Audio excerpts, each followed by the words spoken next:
furry friend behaves the way they do? Well, Charlotte Hawkins is on a mission to unravel the mysteries of dog behaviour in her brand new podcast, Leaps and Hounds. Each week, she gets advice from animal behaviour expert Chris Glover from Dogs Trust. And this week, it's all about doggy phobias. Lovely to see you both. Thank you for coming in. It's great to be here. Happy birthday, we should just say. Different sofa, but it's nice to see you. I know. Does it feel weird? It's been a little while. It feels lovely. I did see Charlotte at the carol concert, the Princess Royal carol concert last week. I heard. No, you were naughty. You completely stitched me up. Tell them what you did. No, there was a free seat next to me and I offered it to Charlotte, said, come on, sit down. It turns out that it wasn't free at all. It was Tom and Giovanna Fletcher's. Which I suspect you knew. You said, come and sit here. And I said, are you sure it's not taken? You said, no, sit here, it's fine. Then, obviously, it was when Tom Fletcher came rushing over saying, I think you're fine, that's my seat. Much of the amusement of me and all the people sitting around as well who knew that they were sitting there. So the question I'd like to ask is, when are you actually going to start acting your age? That's very fair, Charlotte. I would say never. Look who's over here. Less about me. Let's talk a little bit about Tink, who has come with you, a Chihuahua Terrier cross. Now, Tink, I understand, has an unexpected fear, Chris, of wheelie bins. So she used to be really quite worried about wheelie bins. When I first took her on from a Dogs Trust in Harefield, and we worked her through it. So the first or second sort of walk that I took her on happened to be wheelie bin day, which is always a little bit sort of scary anyway. Yeah. So there was a line of wheelie bins outside the house. I took her outside. She was already a little bit sort of cautious about being outside because she'd only been with me a couple of days, and was really quite worried about the wheelie bin that was parked outside, which happened to be my wheelie bin, which was parked outside the entrance to my house. So, yeah, and it sort of got me thinking about the fact that when we consider things like wheelie bins, we think of them as being things that we put rubbish in. Yeah. And we know it's a wheelie bin, but actually, from a dog's perspective, it's just a big, scary thing that happens to be outside once a week. Can make quite a thundering noise if it's moved and it's empty. Also, sometimes moves on its own as well. And it doesn't seem to have any purpose. So from a dog's perspective, it actually just being outside and only being there once a week and not really having any purpose can be actually quite scary for them. So Tink was intimidated or had a little bit of a phobia about it, but you've managed to help. Absolutely. What the issue? Yeah, so the first thing I did is, I think when we have a dog that is experiencing a fear of something, sometimes it's good just to give them a bit of a break from it. Now, fortunately, wheelie bin day was 6 days then in the future, which was absolutely great.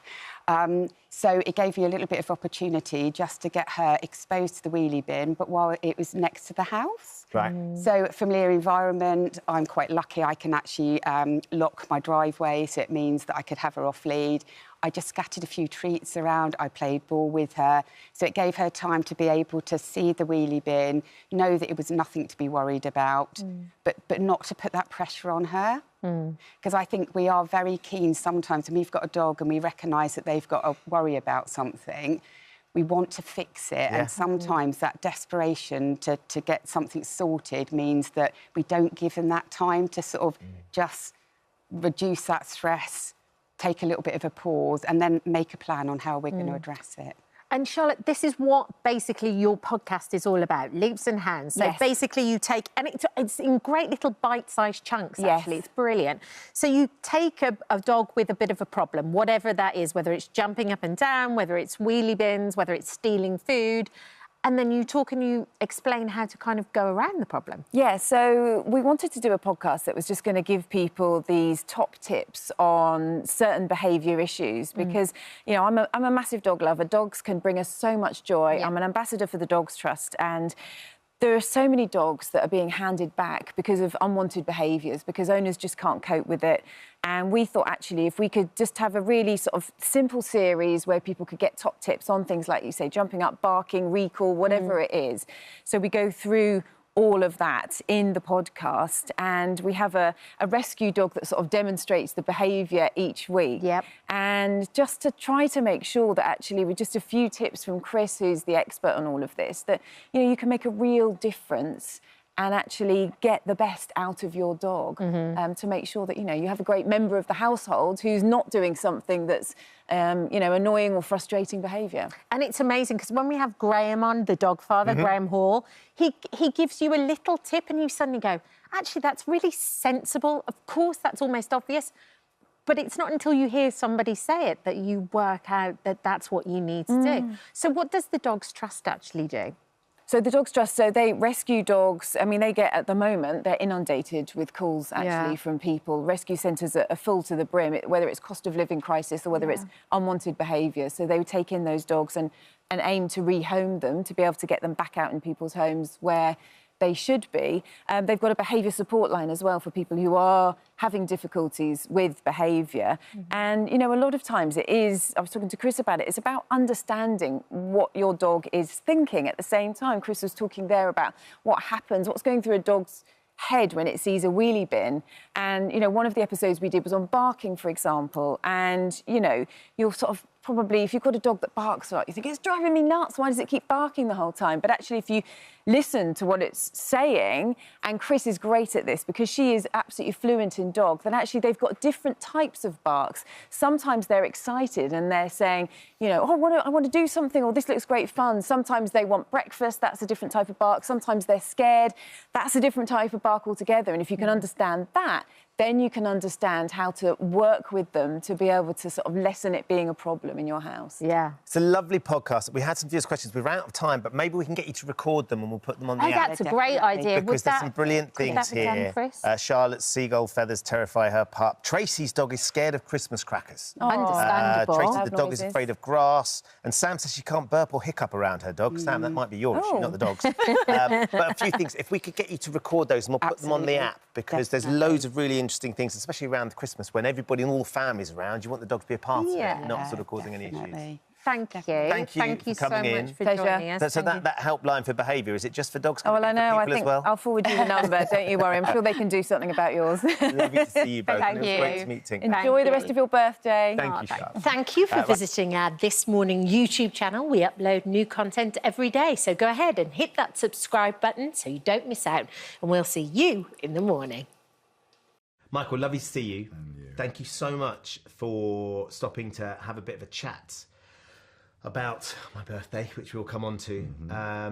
You know, I've interviewed you and got to know you over the years in many different guises, the Pride of Britain or for work, and of course on the pitch with Soccer Aid. Well, I didn't realise that you were very close to sort of going down the route of a footballer, though. When I was very young. Yes. I mean, I hit my peak when I was about 12, to be honest. I mean, that's not a joke. I really did. I mean, if someone had come along when I was about 8, 9, which I guess is, you know, happens now. That's when it does, yeah. Maybe it would have all been very different. But by the time I got into my early teens, I was getting interested in acting stuff and I was sort of going a different way with things. But yeah, early on. There was a chance, though, that you could have moved to London to train with the Arsenal Academy? Well, yeah, there was a whole weird thing that happened when we went on a family holiday to Pontins on the Isle of Wight.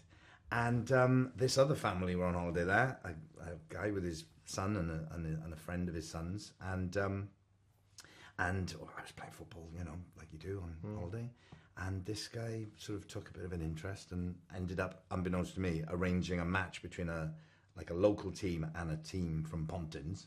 And turns out he was a scout for Arsenal. He was Tony Adams' father. No. His son was Tony Adams, who was there. And then he came up to my dad afterwards and said, you know, we'd be interested in having Michael come to London. And I didn't know. I heard my mum and dad talk about this with their friends when we came back from the holiday. I overheard it, and of course it was the most exciting thing. Of course. But at the same time, I was like, what? They said no? But, you know, I wasn't going to go and live in London when I was 12, and my parents couldn't come. Crikey is the idea, though, from Pontins to Highbury. I mean, that's quite a journey, isn't it? Isn't it just? It wasn't to be the world of sport, but the world of acting was that calling that was always there as well. As you said, you sort of started finding your sort of the mojo towards that and being drawn towards that. And a pathway, I suppose. I mean, I was very lucky, and I've become more and more aware of how fortunate I was as I've got older. But there was an actual pathway. I started doing school plays, and then there was a local youth theatre, again, unbeknownst to me, an amazing youth theatre, possibly one of the greatest in the country, so therefore maybe the world, but I didn't know that. I got into this youth theatre and we started doing stuff, and then, you know, eventually went to drama school, and so there was a pathway there for me, and it was all very well supported and funded and stuff. So that was the main reason, really. Was there ever any doubt? Was there ever any doubt that it would happen and you would get there? Not really. Not because I was overconfident. No. I just didn't think about it in those terms. I mean, here's another thing that was really important as well. Coming from a town that I come from, Port Talbot, old steel town, you know, in South Wales, working class. But we had Richard Burton and Anthony Hopkins who came from there. So I never thought twice that it wouldn't be possible. There was heritage. Because they were already people out there from where I came from doing what I wanted to do. Yeah. And that shows the importance of representation, of seeing people doing what you'd want to do, and how important that is, really. It's 30 odd years now, though, you've been doing it. Yes, yeah.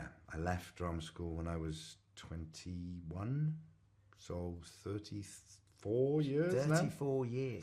Yeah. I mean, that's a lifetime in many ways, but I'm sure it's gone by in a flash. It seemed a lot longer for the people watching me. It's gone very quickly for me. Not true. I wonder how that landscape's changed and how you've changed with regards to your approach to it all now. Yeah. Well, from the very subjective point of view, you know, a bit of me still thinks of myself as the youngest person in the company. You know, when you join a theatre company, and then, you know, it gets marked by the first time you get offered a part who's a dad, and then, you know, obviously there are other markers. Now I'm playing people who die from natural causes. If I die in something, I want it to be a tragedy. I don't want it to be, well, he had a good innings. Yeah. That's how you know things have changed. He'll be missed, but you know, it was his time. But it was, you know, he had a good innings. You've become very synonymous with playing characters that we know. You know, the Chris Tarrants, the sort of the Brian Cloughs, the Prince Andrews. With that, I'd imagine comes a lot more. Is it more intense, having to do something that people already have an opinion of, and they have an idea of how they're going to sound? Yeah, it's sort of the things that make it very scary also make it sort of exciting as well. So it is quite frightening having that extra layer of knowing that the audience are already very familiar with this person. It's one thing if you're doing something and, you know, you're playing a fictional character and nobody knows who it is, so they're not kind of going, no, that's not what he's like, you know. But with a real person, you know that's what's happening. But at the same time, that becomes a kind of an extra tool that you've got to use, you know, because then you can surprise people. You know what people's expectations are because they're sort of your expectations as well. And then you can kind of play around with that and surprise people and reveal something that maybe people aren't aware of. So it's both terrifying. Yeah. Because I mean, people assume that I was the kind of kid growing up who did impersonations of teachers. I could never do impersonations. I was not that kid. I discovered it, I suppose, that I could do something like that through my daughter, Lily. So when she was very little, and she would ask, you know, for me to tell stories about the characters she'd seen in films, Disney films or whatever. And of course, she was, at that point, completely non-judgmental. Yeah. And I would just do the voices, and slowly over time I was like, oh, that does sound like that person. So I knew if I focused on someone, I could do that. There came a time when Lily said, don't do the voices. It's just embarrassing. She was suddenly very judgmental. Yeah. Not in a bad way, but, you know, just embarrassing.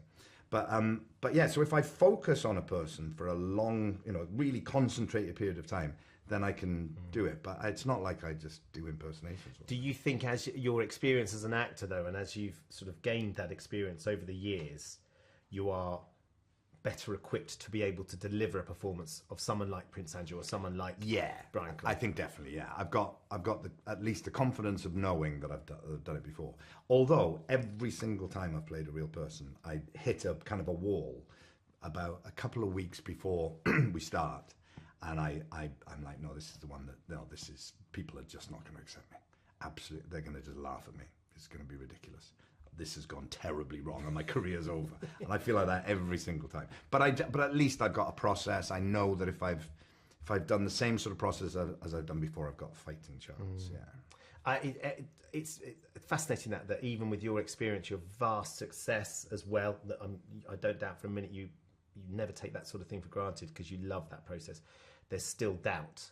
there's still questions about... I think there has to be. Yeah. I mean, I think a lot of the things that when I was starting off, and I'm sure this is true, just life generally, but when I was younger, the things that I was sort of, that I thought were signs of failure in some way, so doubt, being, having doubt, or taking risks and them not working, so things that you would see as failures, more and more as I get older, I realize that's the bedrock of what you do.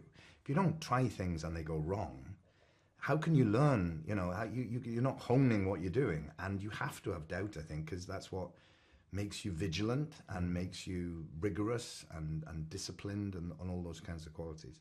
So I've come to really value that. What I might have considered failure in the past, I now consider to be just absolutely what you need. It's necessary. I think there's a big shift, wasn't there, for you, Michael? Sort of around 49. So as you were approaching your 50s, you moved back home. Yeah. Was that a reaction to where you were in life at that point, and you're thinking, because I've got this big 50th birthday coming up, which I'm very much looking forward to. I'm not scared by the number. It's not the age, but it feels like an important moment that needs to be marked somehow. So I'm trying to gain some wisdom and some ideas from people, from friends and peers and colleagues and people I look up to. Was that a moment for you that sort of meant there needs to be a shift now in where we are as a family and what we're doing in life? Well, I was thinking, knowing that, you're coming up to your 50th, and I was just thinking about, what happened around my 50th? I remember very much thinking, I should mark it. I must do something. And then that pressure became unbearable. Trying to think of what do you do to, one thing. So I realized, I'm not going to do one thing. I'll just, over the year of that 50th year, I'll try and make sure I do a few things to kind of celebrate or whatever. And then, as John Lennon said, life is what happens when you're making other plans. And life thought, I think the universe went, no, you are going to mark it, yeah, but not in the way you think. So it was a massive time of change for me, huge. And I had been planning to, so I'd lived in America for about 15 years. My daughter Lily had grown up there. She had got to the point where she was, going off into her own life. So I didn't have to be there anymore. So I knew there was a change coming, and I'd always knew that I would come back to Britain. But I'd never thought it never occurred to me that I would come back to Wales, back to where I had grown up. I mean, if I thought about it, I assumed I would come back to London, I guess, or whatever. So I knew that was sort of coming. But, and maybe this is because I was around 50. It wasn't conscious, but, maybe instinctively, like a homing pigeon or something, that I was kind of going, well, this is a significant moment, I need to think about where I'm going in my life and all that. But it wasn't conscious.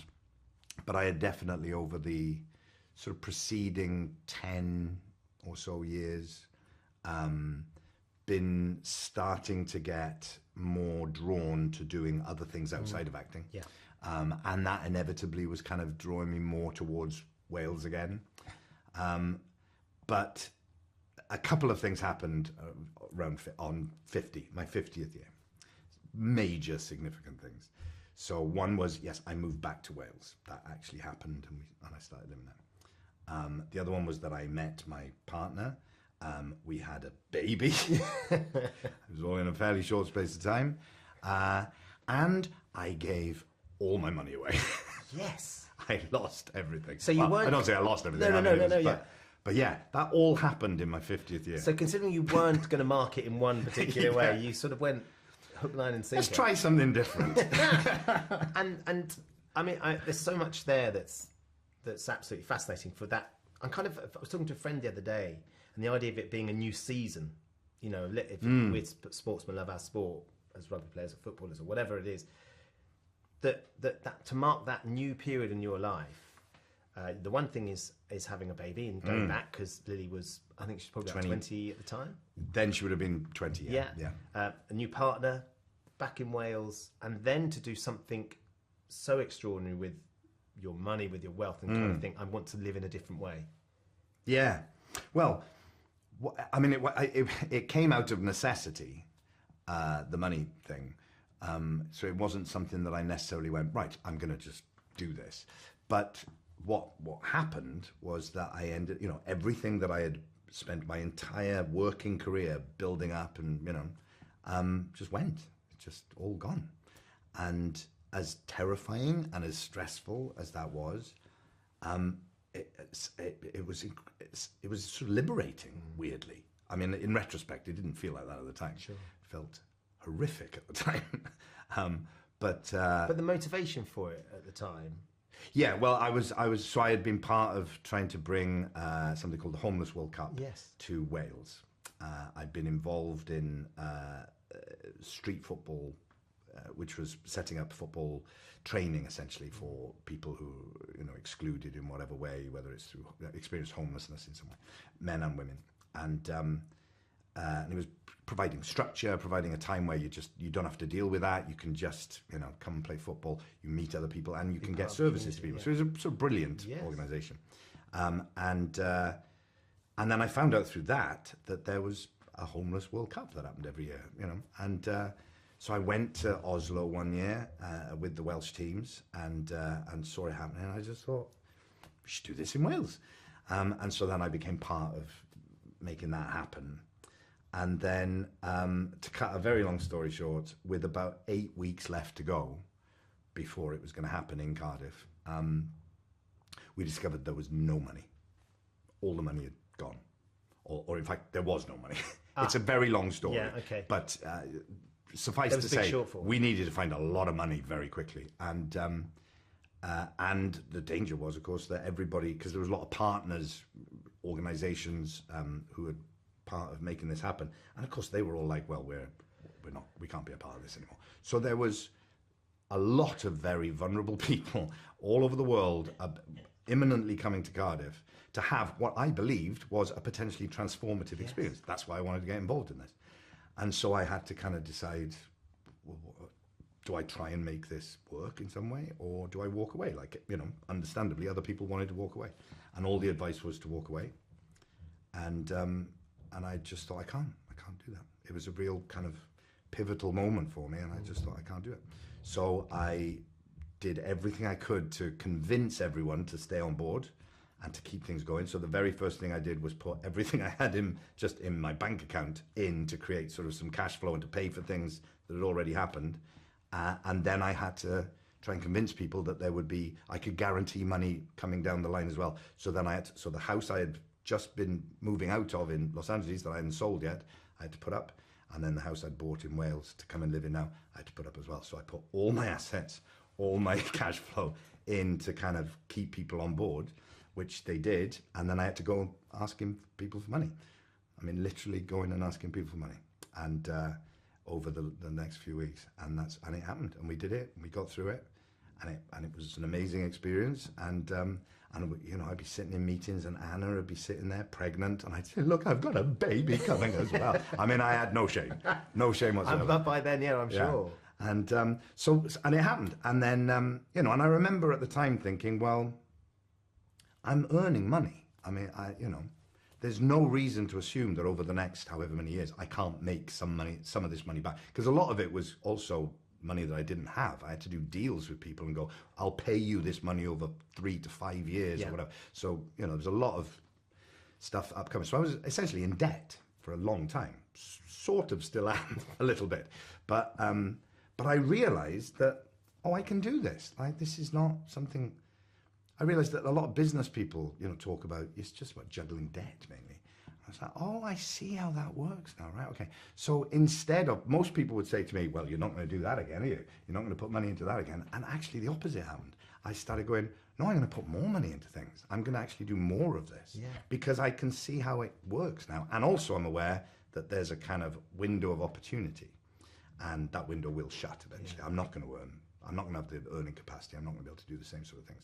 So it sort of changed my life in that this crisis actually opened up whole new possibilities for me and has changed my life in all kinds of ways. So all those things that happened, this is the point, all those things that happened in my 50th year, coming back to Wales, being in a new relationship, having children again. I mean, we've had 2 now. Yeah. I've got a 2-year-old and a 5-year-old. And all of that stuff with the money thing, it completely opened up a whole new world. And just at a point where I think I'm sure a lot of people heading for 50 particularly, you know, can feel like, oh, you know, it's the downhill slope after that, and, oh God, you know. Actually, it was the best thing that could have happened to me, because it made a whole new world of possibilities open up. It was like being, you know, without being too over dramatic, it was like sort of being born again in certain ways. You know? So my advice would be, if you want to have any advice, I do, absolutely.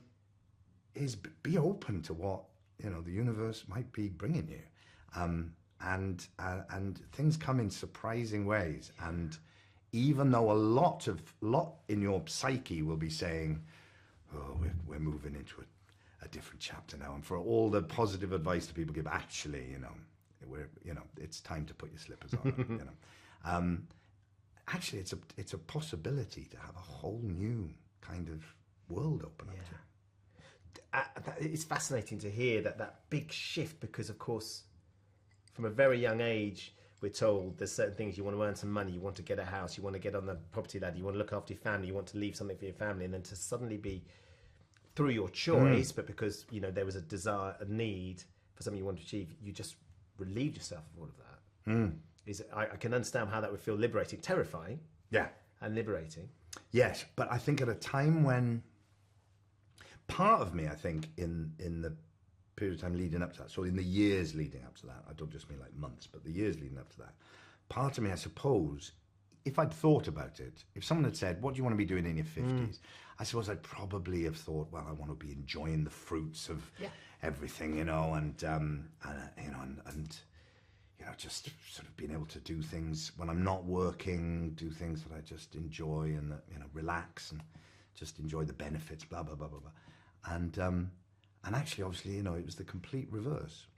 I suddenly have no free time because I've got kids again. And rather than, you know, being able to buy this and that and whatever, you know, I'm having to sort of be really careful with money, but it's sort of making me think about things in a completely different way.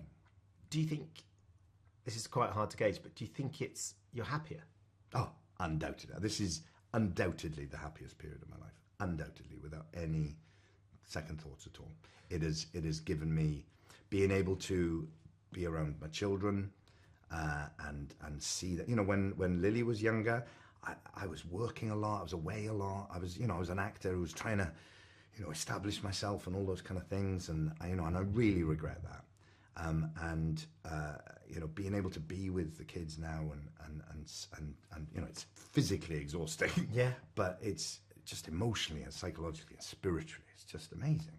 And to feel like I am doing things now, you know, I'm trying to, it's sort of a cliche, but I'm trying to be the change I want to see in the world, you know, rather than just moaning about things and shouting about it and saying who's wrong. I'm like trying to do something about it in my own small way. I mean, the support of the community, I think you're described as a non-for-profit actor now, so what you earn, you're able to support your family, but you can support projects back home and look after. I read somewhere that you'd recently paid off a lot of personal debt of a lot of people in South Wales as well. That sort of philanthropy and altruism is extraordinary in this day and age now. It's a real... Has your ambition changed, Michael? Is your ambition that you sort of inspire that in other people, or is your ambition... I suppose in a way, and it comes back to the Pride of Britain Awards as well. You know, we sort of say this, don't we, every year. I find myself saying it every year, that every day we get regular updates on what is terrible in the world. I mean, regularly. Every few hours it's coming in, you know, and now with social media, you know. Yeah. And what's wonderful about the Pride of Britain Awards is that you have this just influx of what amazing things people are doing. And not just being brave and courageous, which is amazing, but, you know, people turning darkness into light. I mean, that's what always strikes me, is the people who are doing extraordinary things, have gone through some often terrible experience, or are going through it, you know, really difficult stuff, but they're turning that into something positive. And we don't hear enough of that, you know, I think. So it gives us kind of warped sense of what's going on in the world, and who we are and what we're capable of. And I think more and more it's important to me to just keep doing things that, as much as possible, that you can do this as well. And, you know, my sort of credo now is sort of, you know, you do what you can to help who you can with what you've got. So it doesn't matter how much or little you've got, but, you know, we can all do something. It's about engaging, I think. As part of what I find most frustrating about modern life is when I feel like there's nothing I can do about it. It's terrible, and there's nothing I can do. And that kind of turns in on you. But once you actually get engaged with things, no matter how small it is, you know, it's transformative, I think. And it does send a positive message, but it's about me. It's selfish in a way, you know. It's about, I want to feel like I'm doing something, and that the world can be a wonderful place. So one last question for you. Really loved talking to you. I really appreciate your time, Michael. Thank you so much for sharing some thoughts. But I wonder what you might say to younger Michael, who's about to embark on his teens or early 20s with his life and his career and hopes and dreams ahead of him, just in terms of what you might say to get him through those years. I mean, I suppose the thing is, I would say, don't listen to me. Do you know what I mean? The single most important thing I think that I have learned is, like, your path is your path. And the more you try and kind of judge what you should do on your journey by what other people are doing, the more lost you get, weirdly, you know. It's like the map is in there. Yeah. And it's about listening to that. Not everyone's going to have advice. And most people's advice is about what's worked for them or what's not worked for them. And that is very different to you, you know. The other thing that I've found as I've got older, I look back on my time as a teen, in my teens, and I think about, I remember back then, I thought the things I was into then were just like treading water. Like, the things I'm going to be really into and that are going to be important to me are down the line, like my life's down there. And I realised more and more that those things I was into then are the things that still matter the most to me. They're the things that kind of guided me. And other people would look at those things and go, oh, rubbish, you know. But it's what's important to you, and holding on to that and letting that guide you, rather than looking around and judging yourself by what other people are doing. Because it's a long game, and in that long game, those things are just gold. You know, all those fairy tales and legends that we hear about, you know, someone gives you a magic this and a magic that. You know, it's true. You have all those magic items in there, and they will guide you. But the danger is that you think, well, because it's not magic, because it doesn't look like other people's magical things. You've got them, and, you know, relish them and preserve them and nurture them. Yeah. They will guide you. Amazing. Michael, thank you so much. Honestly, I could talk to you all afternoon. It's been really, really lovely to get some thoughts. Just absolutely. Well, it's a pleasure. Brilliant fun. Have a great 50th. Oh, it will be. It will be great. Yeah. I don't think I'm going to have any children, though. Just going to be honest. You never know. Thank you for visiting our This Morning YouTube channel. We upload new content every day, so go ahead and hit that subscribe button so you don't miss out, and we'll see you in the morning. Oh, Emma and Matt Willis join us now. It's great to see you both. You too. There is no question our viewers will be watching this with such interest, particularly when they see the documentary, to try and understand actually the harm, the damage, the impact that having mobile phones, smartphones particularly, is on young people, on children, on teenagers. Emma, were you prepared for what you were sort of about to discover, do you think? No, because I'm a technophobe, so I'm rubbish when it comes to all things tech. I didn't grow up with it, so I'm really not very good. So, and that's part of the reason that we wanted to do it, because we have kids of the age that we're looking at in the experiment, and we wanted to kind of help navigate them in the world that they're growing up with. The things we found, I was genuinely shocked about, but I think it very much then became, you know, we were exploring, weren't we? Yeah. Like the world that they're living in, how they're growing up, how things affect them.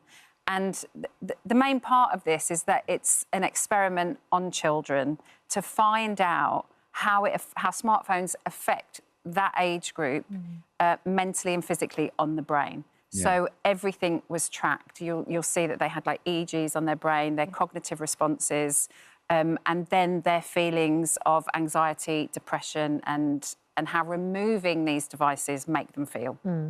What was interesting to me when I watched it was how open and honest you guys were as well. How you're like, we thought we had this under control. We thought the parental locks were on. We thought, because we all go through the same thing. You know, my kids are a bit younger than yours. They're 6 and 8. But even we're starting to kind of explore those kind of territories and go, how do we control it? Yeah. I think that's all parents. You know, we're all kind of going through this experiment with phones together. You know, they're so new in our lives, and the effects that they're having on kids.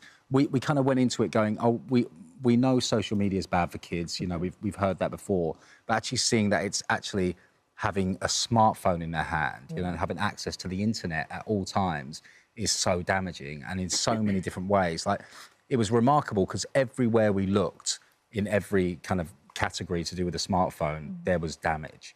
You know, it was kind of it was unavoidable. Well, it's fascinating because watching, and I thought the kids were incredible as well in the class, in the school, and they were so eloquent talking about how they were dealing with it.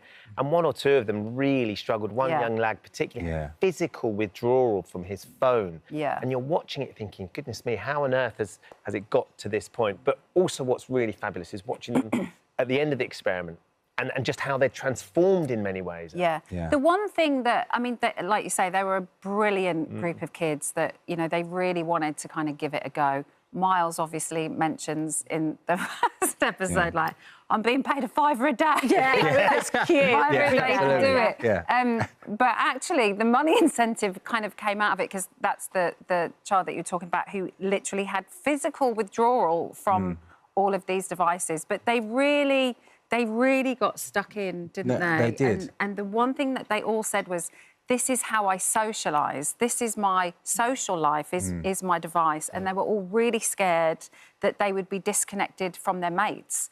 But at the end of it, we found out from them and all of the...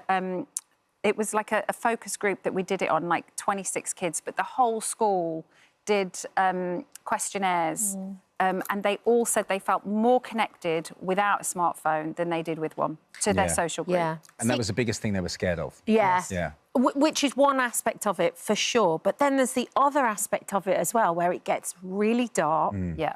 It gets really upsetting. It's devastating for families. That little girl who's bullied as well. And they created, like, a page to just bully her. Yeah. It's controlling that too. I don't know how we do it. I think it's really difficult because I suppose we're on the front line as parents and carers, aren't we? That putting those age restrictions on and time limits on and simple things like taking phones out of bedrooms at night time so they don't have access when they're on their own. But we can only do so much.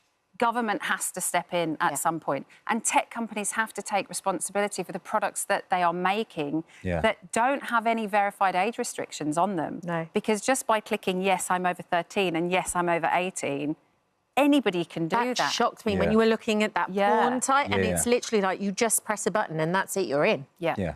So are you over 18? Yes, there you go. Access to graphic material. Really graphic. Was, from your face, you could see what... Big eye-opener for me. I was like, oh, wow. Wow, that's, what would your... I mean, a lot. you speak to a government representative, though, don't you, Matt? And I kind of... You get the sense that no one wants to sort of go, right, we need to do something about this now. They're going to keep an eye on Australia, because Australia have already brought in some legislation to try and do this. What would you like to see them do? I think it's time for them to really take this seriously. You know, I think we've been talking about it for a long time and nothing seems to be changing. And I think the thing is that innovation is brilliant, right? Like, technology is fantastic. And young people should be able to be part of that world. Absolutely. But safely. Yeah. Bring in safety for them. Yeah. And it can't be one rule for, like, a blanket thing. It has to be, they have to tackle this properly, you know, and go, right, OK, kids are not safe on these devices, whichever way you look at it. So how are we going to deal with that? So how has it changed the Willis household? You've got 3 kids. Have they embraced the experiment, or are they kind of like, oh, for God's sake, Mum, Dad? I mean, as soon as we brought it up, they were devastated. They were like, why do you have to do this? Why do you have to do this? We were like, because of you two. That's why. It has been... It's touchy with our eldest, who's kind of approaching 16. Yeah, it's right. Amazingly, actually, our son's 13, and he has been fantastic. Yeah. We've tried to kind of inform him and communicate with him as to why. Yeah. And he has the rules that we've put in place, like phones out of the bedroom at night, I think that was a big one. Time limits on things. Yeah. He's just gone, all right then. OK. Brilliant. And sometimes now he even goes, I don't need my phone at school, so can I just leave it at home? So it's little things like that. Little wins. Yeah, those I think little for, wins for make a big parents difference. looking for something to do immediately, like Dr. Rogan Chatterjee was on the show with us, and he's incredible. And he said that one thing you can do is you can charge your phones downstairs, because most of the damage and most of the worrying stuff happens when they're alone at night in their room with their phone. So that's one thing that you can do now, which can be safer for your kids. Well, phones get charged downstairs. Yeah. What are you up to for Christmas? It's everyone round our house. Is it? Are you Absolutely. cooking the turkey?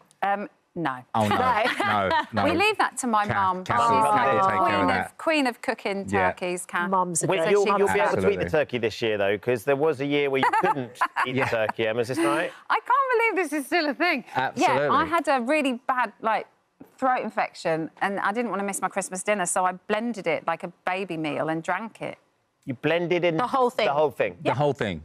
Well, Turkey, In a blender, sprouts, all of it. In a- Because then you get every flavour at once, and it's, well, it's look, great. we couldn't sort of have you on without taking the opportunity to try it. So we have a full Christmas lunch dinner smoothie. Oh, my God. Turkey, Yorkshire pudding. Hasn't I'm a Celeb finished? It's warm as well. Exactly like that. It's isn't it? warm. Is it It's warm? very No.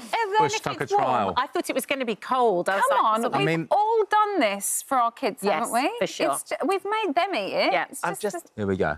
And Tell me that's not great. It is actually delicious. It's oh, no, pretty it's good. not. I like that. It's pretty- really it's- not. It's Oh, pretty good. I quite like Stuffing. a... You've got liquefied stuffing coming through a straw. The only thing is I could do with a nice. fatter straw. Or a Yeah, I spoon. can't get up. It's Yeah. nice. Like a Christmas... Easy, say that, easy. You know, a fatter straw would help. It's just like a Christmas soup. It is. It's nice. If it was called a soup rather than a smoothie, it might be all right. but Yeah. the fact that you're Do you want it in a stuffing bowl, Ben? pigs Is in- that- It would be It's very very finicky, Emma. Pigs in Very blanket through a finicky. straw. I'm going to leave that. Thank I'm you, usually guys. quite keen on I these quite things. like it. I'd have some French I'm bread in. and dunk it in. Yeah. I'm in. I'm taking this with me. Yeah. All right. Thank you. Lovely You're to see you welcome. both. Thank you very much. Documentary is really, really interesting. Absolutely brilliant. Thank you so It's much, called The thanks. School That Banned Smartphones. It airs tomorrow and Thursday at 8 p.m. on Channel 4. Don't miss it. It's Love really to get your good. thoughts on it as well. Do give it a Really watch and let us know what you think, because there's some extraordinary findings in there as nice. well.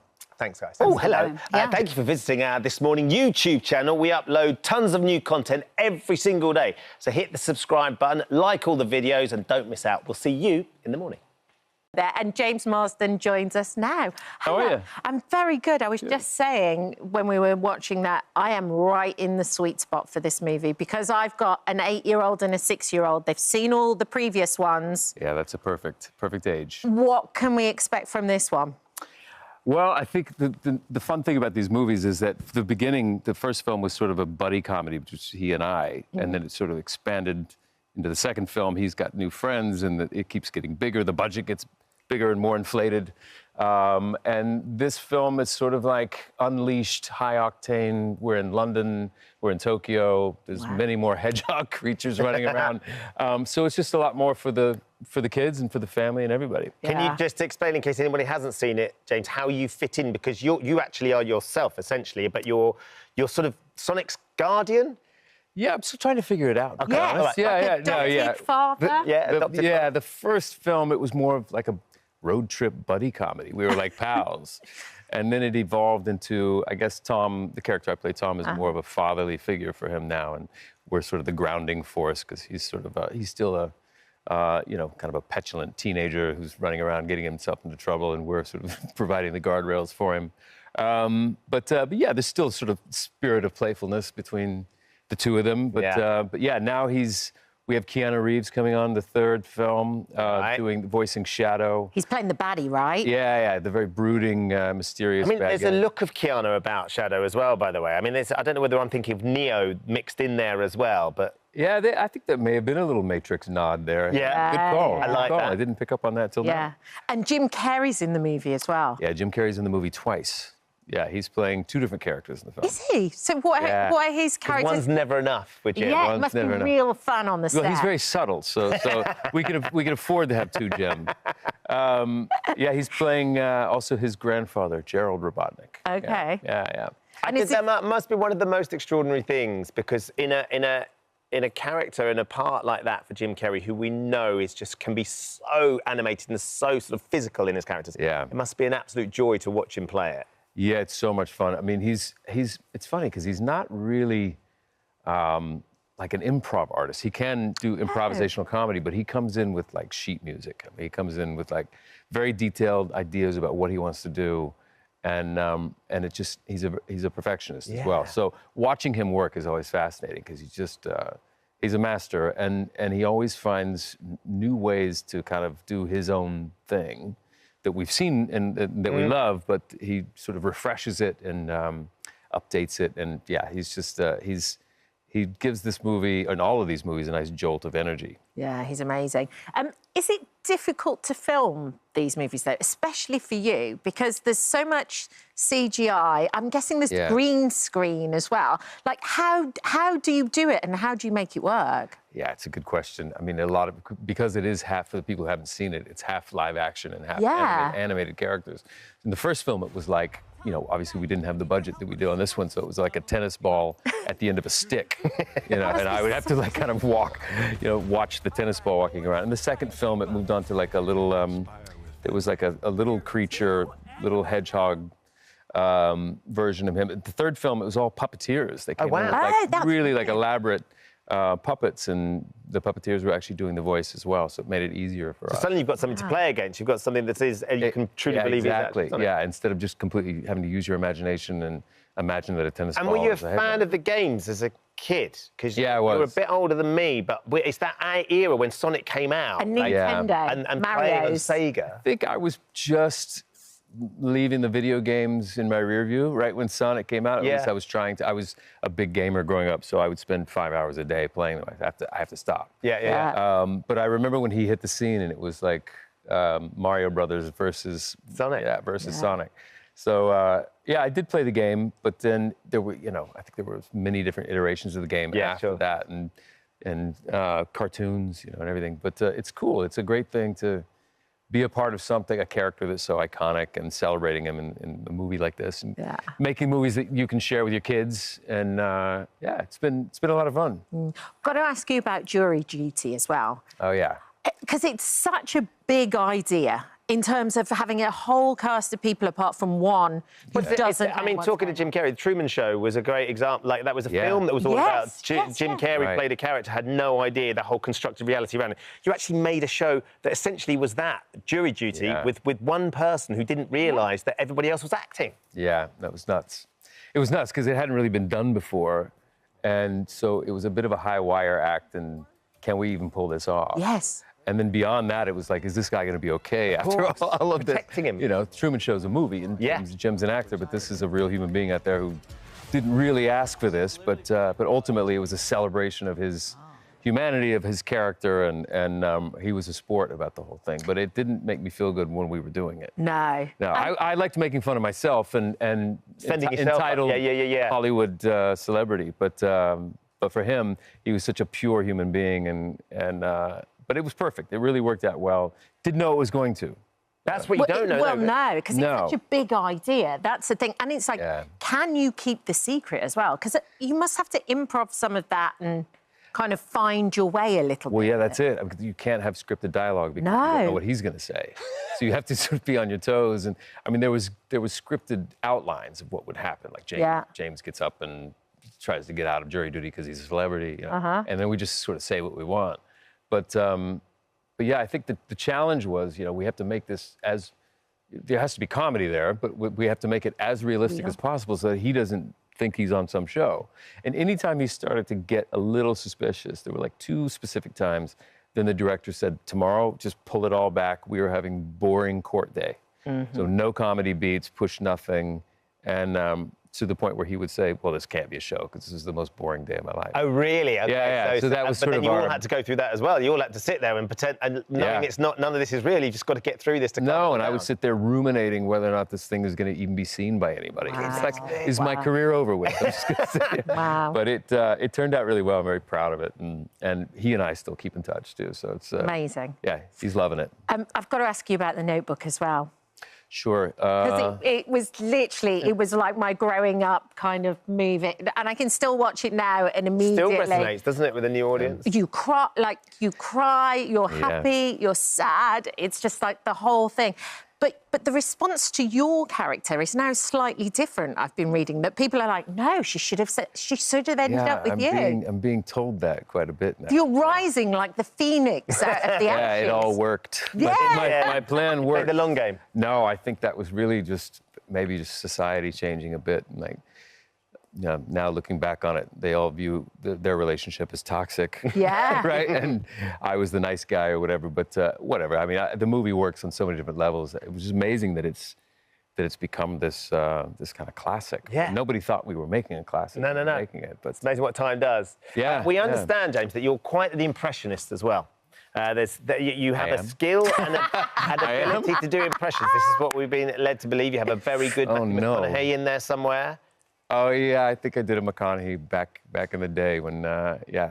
And it's not just the all right. No, I did, boy, it's been a while since I've even tried it, but, yeah, I did something with his, like, Texas S's where he kind of creeps on in like that. Yeah, I can't, you have to stay on top of these things. You do. I did a movie with Woody Harrelson, and he just finished True Detective. Right. With Matthew, so he came on with all his little Matthew-isms, and I did mine, and we sort of that's what we did on set. So it was fresh in my head when I did that interview. But have you ever done a Brummie accent though? Can you hear? Because I can kind of talk a bit like that. Like can you that? talk like that? All right, how am you? Right, how that? Yeah. Wait, I don't know what you said. No. Not many people What did you say? Yeah. All right, Bab. I'm better at parroting it. Yeah, like, Right, like, okay. I can say it back maybe. Similarly, but, yeah. Right. But if you have the expectations of go, give us your that's best. hard. Like I'll always fail. A nice kipper toy. Yeah. Do you want a nice kipper toy? Yeah, nice kipper Kipper toy. What is Kipper that? toy? A cup of That's tea. like a cup of Kipper tea. toy. Do you want a kipper toy? Where is that from? A That's kipper toy. that's the Brummie Midlands. as well. That sort of Brummie. Yeah. Oh wow, a kipper toy. Yeah. He's looking at me very, very Would you like a different right nice now. kipper toy? Nice Kipper kipper toy. toy. Yeah, that'd be go. nice. You're Yeah, good. yeah. You're Kipper good. toy. I can't wait to say that to everybody in them. What Yeah, the hell? they'll What are you listen to saying? what What are you you say. If you saying? go anywhere near the Midlands, they'll all. Yeah, well, I'm here for a good week, so I'll see if I amazing. can fine-tune some of it. Excellent. Enjoy your time Thank here. you so Yeah, much it's for good coming on to the chat show. with you Nice guys. to chat. And Sonic the Hedgehog 3 is released in UK cinemas on the 21st of December. Thank you for visiting our This Morning YouTube channel. We upload new content every day, so go ahead and hit that subscribe button so you don't miss out. And we'll see you in the morning. Is here. Lovely to see you. Thank you for coming in. Oh, thanks, Amy. It's very festive here. I think I've Isn't it? counted 18 Christmas trees. Yes. So you're Presents having under a everyone. Christmas tree market. We've got. I'm going to take one with me when I go. Is Christmas big in the Marshall house? Are you fully decked up? No, we do Christmas in France, so we sort of well, our house is very plain at the moment. So it'll be more festive over there. More festive over when there, eventually you get there. Yeah, OK. But what is festive is the Christmas special. very much so. What can you tell us? Because I've got to be very careful what I say, otherwise I give too much away. No spoilers. Because it was a bit like, leave, and a bit scary. There's ghosts involved. Yeah. It's a bit Dickensy. You couldn't be any worse than me at spoilers. I'm the worst. Are you? So I'll just sit here and tell you what it's all about. Okay. Yeah.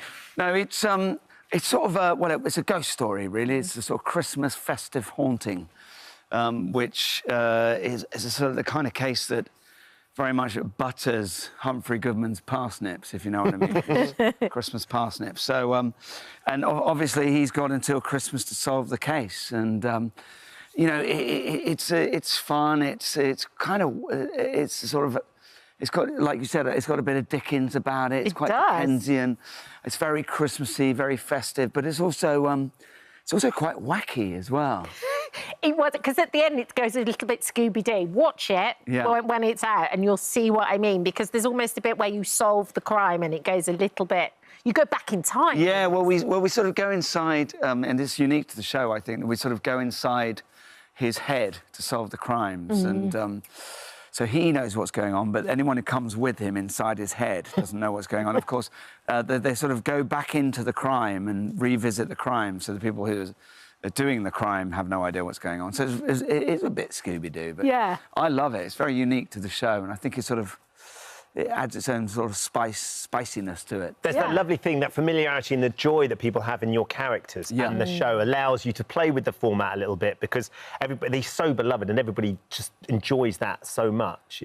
Yeah, I mean, you know, it's, I mean, ever since sort of Miss Marple and Columbo, I mean, I grew up loving Columbo and Rockford Files, and I always try and put little homages to all those shows, and Barnaby Jones and all those old shows that I grew up watching. I always try and stick the odd homage in our show.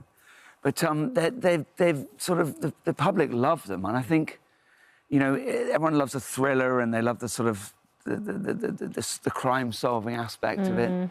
But it's something you can sit down and watch with your kids as well, and your granny, your dog, you know. Are your kids watching this? Do they like it? Do they like watching Dad work? This is the first show I've done, and I've done a few. This is the first show I've done that they've gone, yeah, I like this. Oh, really? Yeah. And actually, if you look closely, they're both in it as well. Are they sneaking up as well? Yeah. Because it's so interesting, because it's such a great cast of people as well. You can tell that you all gel really, like, you're not let down by anybody on there. Every single person is doing a fantastic job. Do you know, I mean, everyone always says, you know, every job is great and everyone's brilliant and stuff, but this really is, it's kind of an alchemy, you know, when you get a cast together who really get on really well. We're all filming down in Devon and Cornwall. We're all living by the beach. It's absolutely wonderful. It's just it's a joyous job. Is there anyone? I mean, that's one of the things that I always think, because my family are in Port Isaac, which is where Doc Martin was always filmed. So all the family at certain points have popped up in that, and it sort of takes over that environment. But I always remember talking to the actors in the cast, saying one of the best things about it was the environment they're in, because it's such a beautiful part of the world. And actually being there and being so moved by the scenery, it becomes an important character in the whole thing. I love, you know, what I particularly love about it is, I mean, I used to love the Caribbean and Death in Paradise. But, you know, there's something about the West Country. I mean, I'm from the West Country originally. I'm from Somerset, but there's something about that sort of peninsula that goes, the promontory that sort of sticks out into the Atlantic, and it's wild, it's quite Celtic, it's quite sort of otherworldly, and sort of, it's just the savageness of the place. And I'm very outdoorsy. I love the sea, and so I'm in it every morning before work. Are you? And, yeah. Wow, what a treat. Yeah, if there's waves, I surf, yeah. Really good? No, I've been surfing since I was about 22. So I've been surfing about 30 years, and I'm still rubbish. But it's just, I just love it. It's time in the water, yeah. And there's a third series that's going to happen next year as well. Yes. Has that already been recorded? Yeah, we literally finished that last Friday. Wow. So, yeah. So your work's done. Are you ready for Christmas? Is that gonna ready? I mean, I'm a little short on the Christmas shopping at the moment. Right. I'm thinking of taking one of these trees. Yes, there's trees. I wouldn't take the presents. There's nothing in them. No. There's nothing in the presents. I found that out. Yeah, no, I'm a little short on the Christmas shopping, but really looking forward to it. Yeah. Don't tell my kids, because I haven't quite got their presents yet. Well, you've got a bit of time. They're at school. It's fine. You've got plenty of time. But this is the time of year as well where everybody then turns around and talks about their Christmas movies as well, and we can't not talk about Love Actually, because that's so many people's favourites. I mean, Kirsty, who was on before, yes, I think she got a script from Richard Curtis. She loves the movie so much. Oh, really? Yes. Why do you think it still really resonates with people like that? I don't know, because obviously, you know, a good Christmas film is sort of, it has the sort of potential to sort of resonate throughout every Christmas, because it can come back, like, I think of like films, well, all the classic Christmas films. But there's something about Love Actually, I don't know what it is, but it sort of captures the imagination of not just people in this country, but in America. I mean, it's huge in America. It is. Yeah. And it starts from Thanksgiving, which is at the end of November. Yeah, that's right. So, I don't really know what it is, that sort of weird, kind of, sort of zeitgeisty sort of thing. And it's sort of, I mean, it's 22 years now since we filmed it. It is amazing, isn't it? So, and it's still joyous to watch. It's great it's fun. Brilliant. Yeah. Brilliant. Chris, thank you so much for popping in. We'll let you go and get your Christmas shopping sorted. Yeah, I need to sort that. Yeah. But it's really, really lovely to see you. The Beyond Paradise Christmas special airs on Friday, the 27th of December at 9 p.m. on BBC One. Oh, hello. Thank you for visiting our This Morning YouTube channel. We upload tons of new content every single day. So hit the subscribe button, like all the videos, and don't miss out. We'll see you in the morning. The wonderful Reverend Richard Coles joins us now. Richard, congratulations. What a sensational experience it's been for us to watch. How has it been for you to be a part of? It's been absolutely fantastic. Not what I expected at all. I thought it would be fairly tough. It was much tougher than I expected. And I thought it would be okay. And it's been absolutely wonderful. I've loved every minute of it. You can't quite have loved every minute though, Richard, because I saw some of those challenges and I honestly don't know how you did them. And you did them with such kind of... Particularly eating, you're talking about, yeah. a plant. You just got on with it. Yeah, well, I mean, I don't think whoever thought a fermented herring was a good idea should ever have got off the blocks, personally.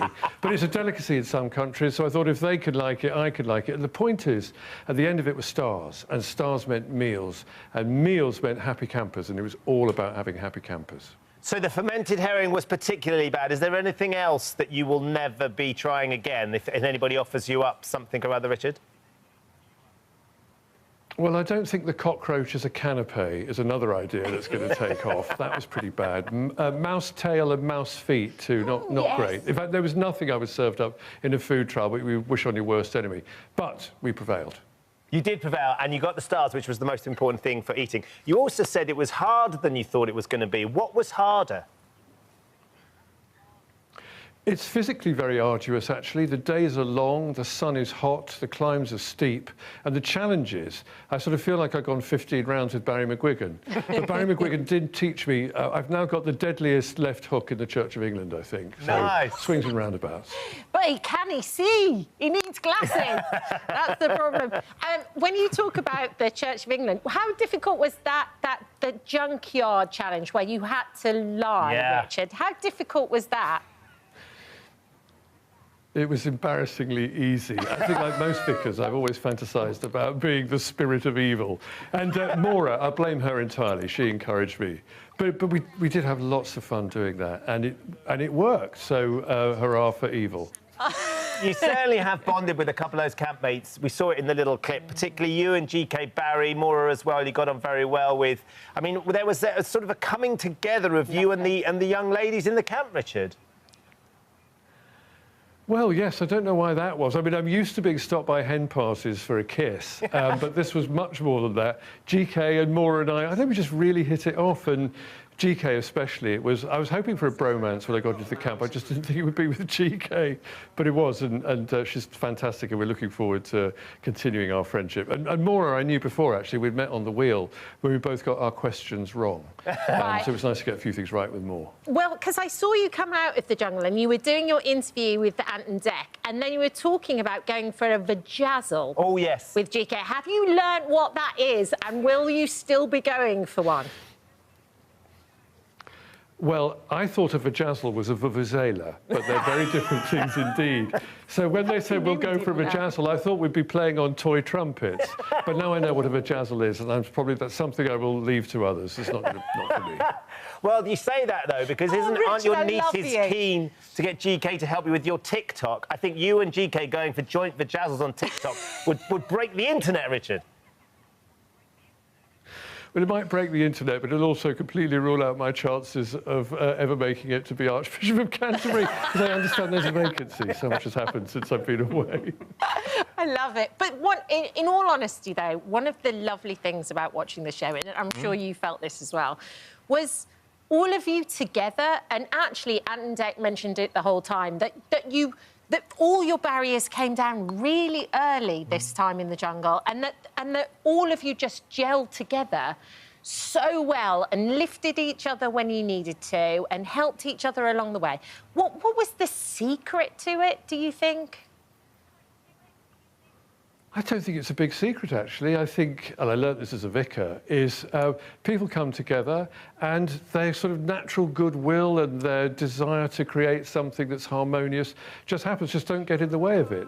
And we were lucky that the group of people was particularly well suited, I think. And we just had a great time. And the minute it really took off, we all worked hard to keep that morale high.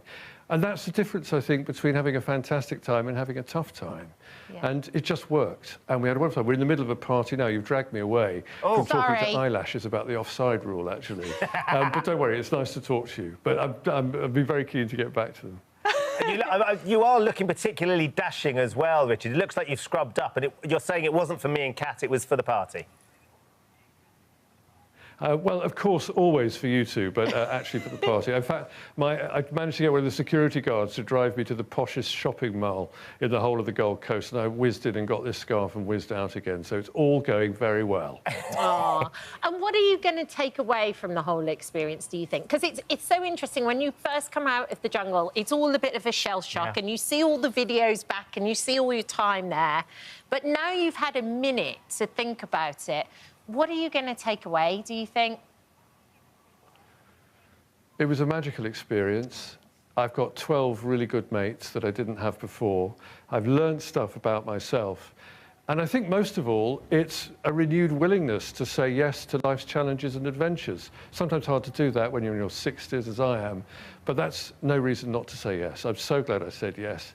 And I've been rewarded for it so hugely. It's been a really, really great experience. It's been wonderful watching you absolutely shine in there, Richard, as we knew you would. It's been a real joy. I'd imagine you've got quite a busy Christmas coming up as well. Have you got sort of a hectic schedule when you land? Well, I've managed to offload most of my Christmas to unsuspecting friends and neighbours. So actually, I'm just going to breeze through Christmas, I think, and then let my feet hit the ground and see what it looks like. But it was like a dream. It was a really, really wonderful dream, but in fact, it was reality. Yeah, wonderful dream and sort of a fever dream at times as well, with some of those things you had to put yourself through. We've loved it, haven't we? Oh, it's been brilliant. And you were so brave and so brilliant and funny during the whole thing. It was absolutely lovely to watch. We'll let you get back to that party. Big love to all the gang down there. I hope you have a wonderful celebration for your last few days, and we'll look forward to seeing you having hit the ground in 2025, Richard.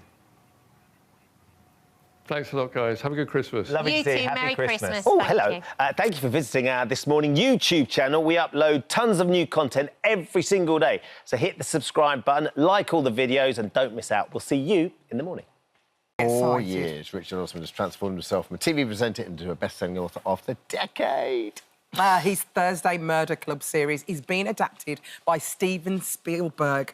Oh, all right, Rich. All right, Rich, and an A-list cast. And now his brand new book, We Solve Murders, achieved one of the best first weeks of sale since records began. But despite all of that, despite being labelled the king of crime, he said he'd be terrible at playing detective, but he joins us now. Really, would you be a terrible detective? Oh, yeah, if I watch any crime show on TV, I can never... My mum would always, you'd watch the first 2 minutes of a morse. She goes, oh, that's his brother-in-law. What, she just knew straight away? Yeah, you think I don't need to watch the next 8 hours now? Whereas I never know. I suspend disbelief. She was a big inspiration for you, Mum, in the first series. My mum, yeah, because she lives in a retirement community surrounded by these amazing older people who had all these incredible skills. And that's where Thursday Murder Club came from, really, is thinking that, you know, these people have these skills which we don't use anymore. And actually, if someone did commit a murder anywhere near them, I mean, my mum would solve a murder. If you murdered someone next door to my mum, don't. If you're planning on it, she will get you. Forget it, guys. I mean, don't anyway. No, but if you were, don't do it next to your mum. So, this new book, We Solve Murders, 2 main characters. Yeah. Tell us a little bit about them. Well, I wanted to start a new series. Thursday Murder Club are coming back next year. I've got a father-in-law, daughter-in-law duo, which I thought was quite fun. Yeah. And the daughter-in-law is a bodyguard for billionaires, so she's always on private jets and private islands. She's always going around the world. I wanted to write a book. It's got the same sort of British wit and warmth, but where, you know, we're on a global scale. And I thought, well, but I want to send someone around the world who doesn't want to go around the world. So her father-in-law is a retired cop, lives in the New Forest. All he wants in the world is to look after his cat and do the pub quiz every Tuesday. Loves being at home. That's all he wants to do. He's done his shift. He's got his mates at the pub, but his daughter-in-law, Amy, gets in trouble a long way away. She can only trust one person. It's Steve, her father-in-law, so he has to fly over, and then the two of them have to travel around the world trying to solve a murder. Is that character based on you? Do you like being at Steve? Do you like being at home? Do you like chilling out? Have you got a cat? I really do. Oh, yeah, we've got 2 cats. See? Liesl and Lottie. And, yeah, I really like being at home. Isn't that terrible? But, yeah, like, very, very early on, Steve is on a private jet, and he's just furious because he discovers you can't get a Scotch egg. He's just like, just send me.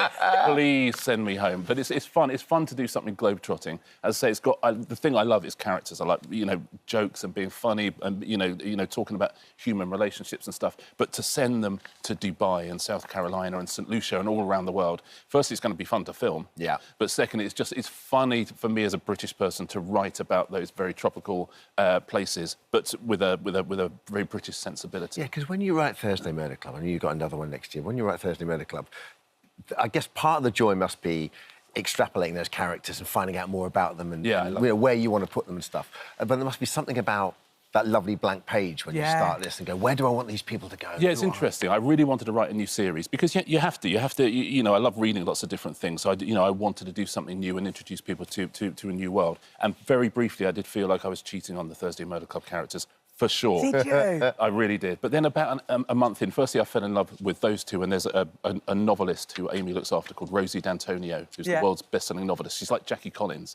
So I've got these three people. I loved writing them so much. And I worked out they're only about an hour and a half away from the Thursday Murder Club as well, if you jump in a car. So I think they all exist in the same world, really. That is so good. Have you cast them in your head? Because you know when you write, sometimes you think, oh, who would I like to play that person or that person? Do you know what? I don't write visually at all. I write just from the heart. I'm entirely vibes-based. I sort of think, well, who are they? Heart. Yeah. How long do you write for, and have you ever got writer's block at all? Yeah, writers... I try and do a book a year, which doesn't really allow you a lot of time for writer's block, is the truth. The key thing about writing is do it. Yeah. And it's better to do 2 hours of bad writing than 0 hours of great writing. You have to get it done. You can make it better tomorrow. So I genuinely, the only thing is sit down and do it. It's like going to the gym sometimes. You don't want to do it. You put your trainers on and you think, OK, I'm going. And it's the same with writing. I'm going to sit down, I'm going to write the first word and just stick there for 2 hours. I bet you feel so good after you've done it. Oh, my God. Having written, like having gone to the gym, it's like the best feeling in the world, isn't it? You tiny desk, tiny mind. Did you have to have, like, space to write? Like, can you write anywhere? Or... I can sort of write anywhere. We got Liesel, my cat, who's the older cat, was always lovely because she would just sit on the windowsill and be very quiet. Lottie, the new cat, she's a kitten, literally just climbs on my shoulders, climbs on my head, climbs over the keyboard, which I don't mind, but occasionally you do think, I am trying to work here. It's the last time you was on the show, obviously you talked about the fact that, you're going to be working with Steven Spielberg. Yeah. This is actually happening now. The cast is phenomenal. What's that like when you go on set and you're, like, talking to Steven? Yeah, honestly, it's amazing. I've tried to stay out of the film as much as I can. Other people have written it. Other people, I know, right? I don't have my photo taken with many people. Spielberg... Oh, you had to do that? Jedward, I did. That's about it. Together. I'm saying to Stephen there, I've had my photo taken with Jedward. It's like, I'm adapting the life story. Yeah. It's wonderful. And Dame Helen Mirren, Sir Ben Kingsley, Pierce Brosnan, who's the... Look at it down here. I mean, Ben Kingsley, David Tennant, Danny May, Celia Emery... Yeah, my wife's in the film. So Ingrid's in the film. Ingrid's in the film. So she's been on set much more than I have. But listen, it's great. And I'm like anyone else who loves the books. I'm looking forward to seeing the film. I don't know what it's You deal with the books, they deal with the film. 100%. You don't get involved. You don't go, guys, I think you need to change this. I just think my job is to make the next Thursday Murder Club book. Well done. But set visits must be nice because they happen without any pressure, I suppose. And oh, yeah. And you're like, lovely. The writer's here, everyone. Yeah, well on the day Spielberg was there, we went along. It was a day where there's lots and lots of extras. It was sort of... there was a protest scene. There's lots and lots of older supporting artists. And I kind of walk along, and you can see people going, and then they see from behind me Spielberg walks out, and then everyone forgets I'm there, and like the whole place. Even though you're so tall. Absolutely loony. But even like Sir Ben Kingsley, and people are like, oh my God, it's Spielberg. Sorry, is anyone else seeing this? Yeah. It looks like Spielberg. It's wonderful. And very quickly, how is Josie doing? Because she has been on House of Games this week. How'd you find her? Listen, she's a delight, as you know. Is she going to win World Quiz Championships 2025? I don't know. Watch this space. But the lovely thing about that show is I don't care how good people are at quizzing. The whole point about that show is you come along, you have a laugh, and you get on with people. And, if people don't like quizzing, we just have a laugh and we chat and we gossip. Yeah. If people do like quizzing, I let them be competitive. And so someone like Josie, who, as you know, in any room, she makes any room more fun. Yeah. Perfect guest for us. Thanks, Rich. Not that you need any help.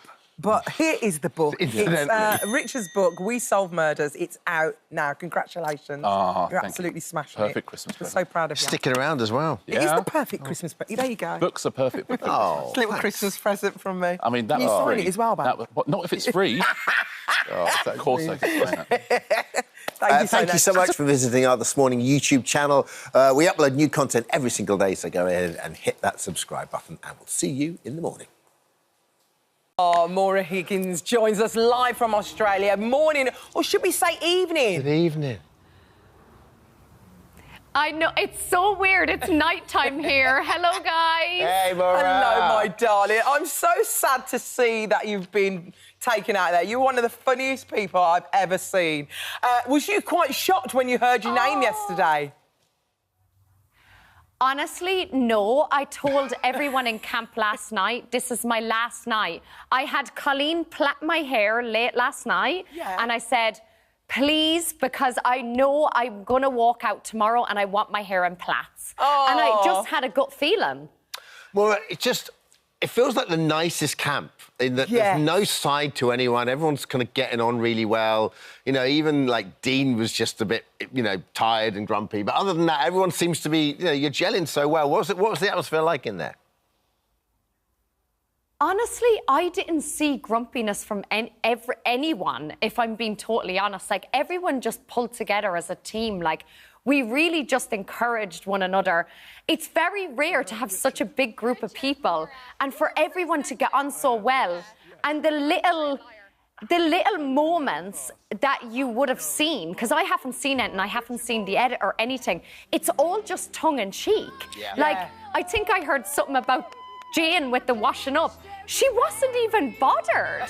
Like, she was fine. That woman worked so hard in there. It's unbelievable how they make stories out of things that you think are so small and things really blow up. But I've got to say, your entrance with Father Richard was genius. So nice. Like, it's the most iconic entrance I've ever seen. You spending time in the junkyard. Like, you had no remorse. You didn't care about eating the food. You are the best liar I've ever come across, Maura. Where did you learn that? Do you know what? I always thought I was a really bad liar, but clearly not.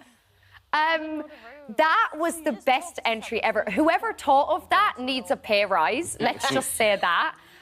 Me sleeping with a priest on my first night in camp, iconic. And me, of course I got luxury camp. Of course I did. I literally lapped it up so much. I had the most amazing time. And to be in there with Richard, he is the biggest sweetheart, like friends for life, but with everyone in camp. Everyone in that camp is incredible. Yeah. Oh, well, you're incredible. Nice. He's a lovely guy, isn't he? I worked with him on Radio 2. He's the nicest man. He's so nice. Hey, what was it like to be, A, away from your mammy, and B, what was the motivation to go in there in the first place? What did you want to do? It was hard being away from Mammy. The one thing I really wanted to do was face my fears, and it was one of those shows that I always wanted to do at some point of my life, and I just never knew when would be the right time. And this year was the right, and I'm so glad I've done it now, because the campmates and everyone just together, we just had such a family. And I faced my fears of spiders, and I hate every type of bug, but spiders, I don't know how I did it. I really don't. But I swore to myself before going in there, I will not say I'm a celebrity, get me out of here. And I'm so glad those words did not come out of my mouth. Yeah. You did so well, darling. And I've never seen anyone shake so much during a trial. You face those fears. But can I just say, your voice is the voice of an angel. We saw you on the karaoke. Celine Dion. What? Are we going to see more of your voice in the future? No, seriously, you're good. Well, I haven't turned on my phone yet, but when I do, I am expecting Simon Cowell to call me up. And if anyone needs autographs, let me know. Please, before you go... Let's be real, I murdered Celine Dion's song. You tried your best. We do want to get you on the show, though, and we do want you to sing on our show when you come back. Would you do that for us? Of course I'll sing Celine Dion for you, Alison. Of course I will. We can't wait. You might want to bring some earplugs. Oh, I'm very excited about you meeting up with Pete when you come back. We all know it's Pete. Don't even go there and say it ain't Pete. We all know it's Pete, and he loves you. You love him. God. What's going to happen when you come back? Didn't take you long to ask that question, Alison, did it? It didn't, but we're so excited about this. We are. Do you know what? You do forget about the cameras, and, like, I do like to keep things private, but let's be real, I said it, I can't remember saying it, but I said the words I miss them. I do miss them.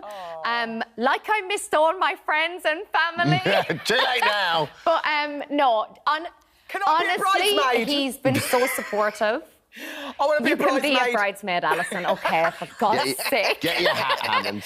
It's happening. No, but honestly, I didn't know if he was still in Strictly, and I'm so proud of him. He's proud of me, and yeah, I can't wait to see him when I get back. Oh, we can't wait for you to see each other And listen, as well. before we let you go, who do you want to win? Father, of course. I love the way she says But you know father. what? Everyone in there is a winner. Yeah, that's so true. You are, honestly, she's actually right saying that, because they're all worthy of being good winners. Well done, Maura. We can't wait for you to come home. You absolutely smashed the jungle. Really appreciate you talking to us. You did yourself really proud, and your family proud, and Ireland proud. And Ireland proud. Everyone proud. Well done.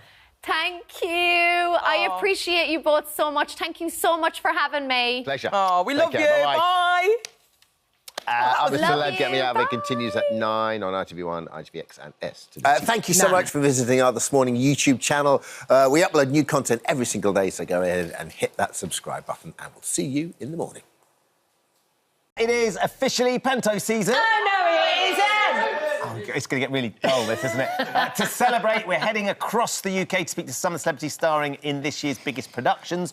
Paul Chuckle, Gok Kwan, Craig Revel-Howard, Lee Mead and the wonderful Sue Pollard all join us now. Yes, and to start with, we're heading to the Theatre Royal in Nottingham to speak to Gok Kwan and Paul Chuckle. Good morning, fellas. OK, it's... Good morning. Hello. Kat and Ben, it's really odd that you're introducing me as Gok Kwan. Like, you don't know me. Gok Kwan. We've been out on a really boozy lunch before. Yes. We know each other very well. Yes, but you weren't dressed like that, my friend. By the end of the night, it looked like he was. Yeah. So How I miss you all. We're missing you, but it looks like you've got your hands full. I've been following your Instagram, Gok, and you guys are working exceptionally hard to get ready for... When is opening night? When does it all start? Saturday the 7th. Yeah, Saturday. Yeah, Saturday. We open matinee on Saturday. We're almost there, aren't we, Paul? We're nearly there. It's going to be a brilliant show. It really is a brilliant show. Except for this guy that comes out the ocean. He's stop that. He's so rude, honestly. No, I am working with the biggest legend ever, Paul. He's so funny and so brilliant. It's only my 58th pantomime. Is it 58? Yeah, it's not that many. Well, you don't look old enough, Paul.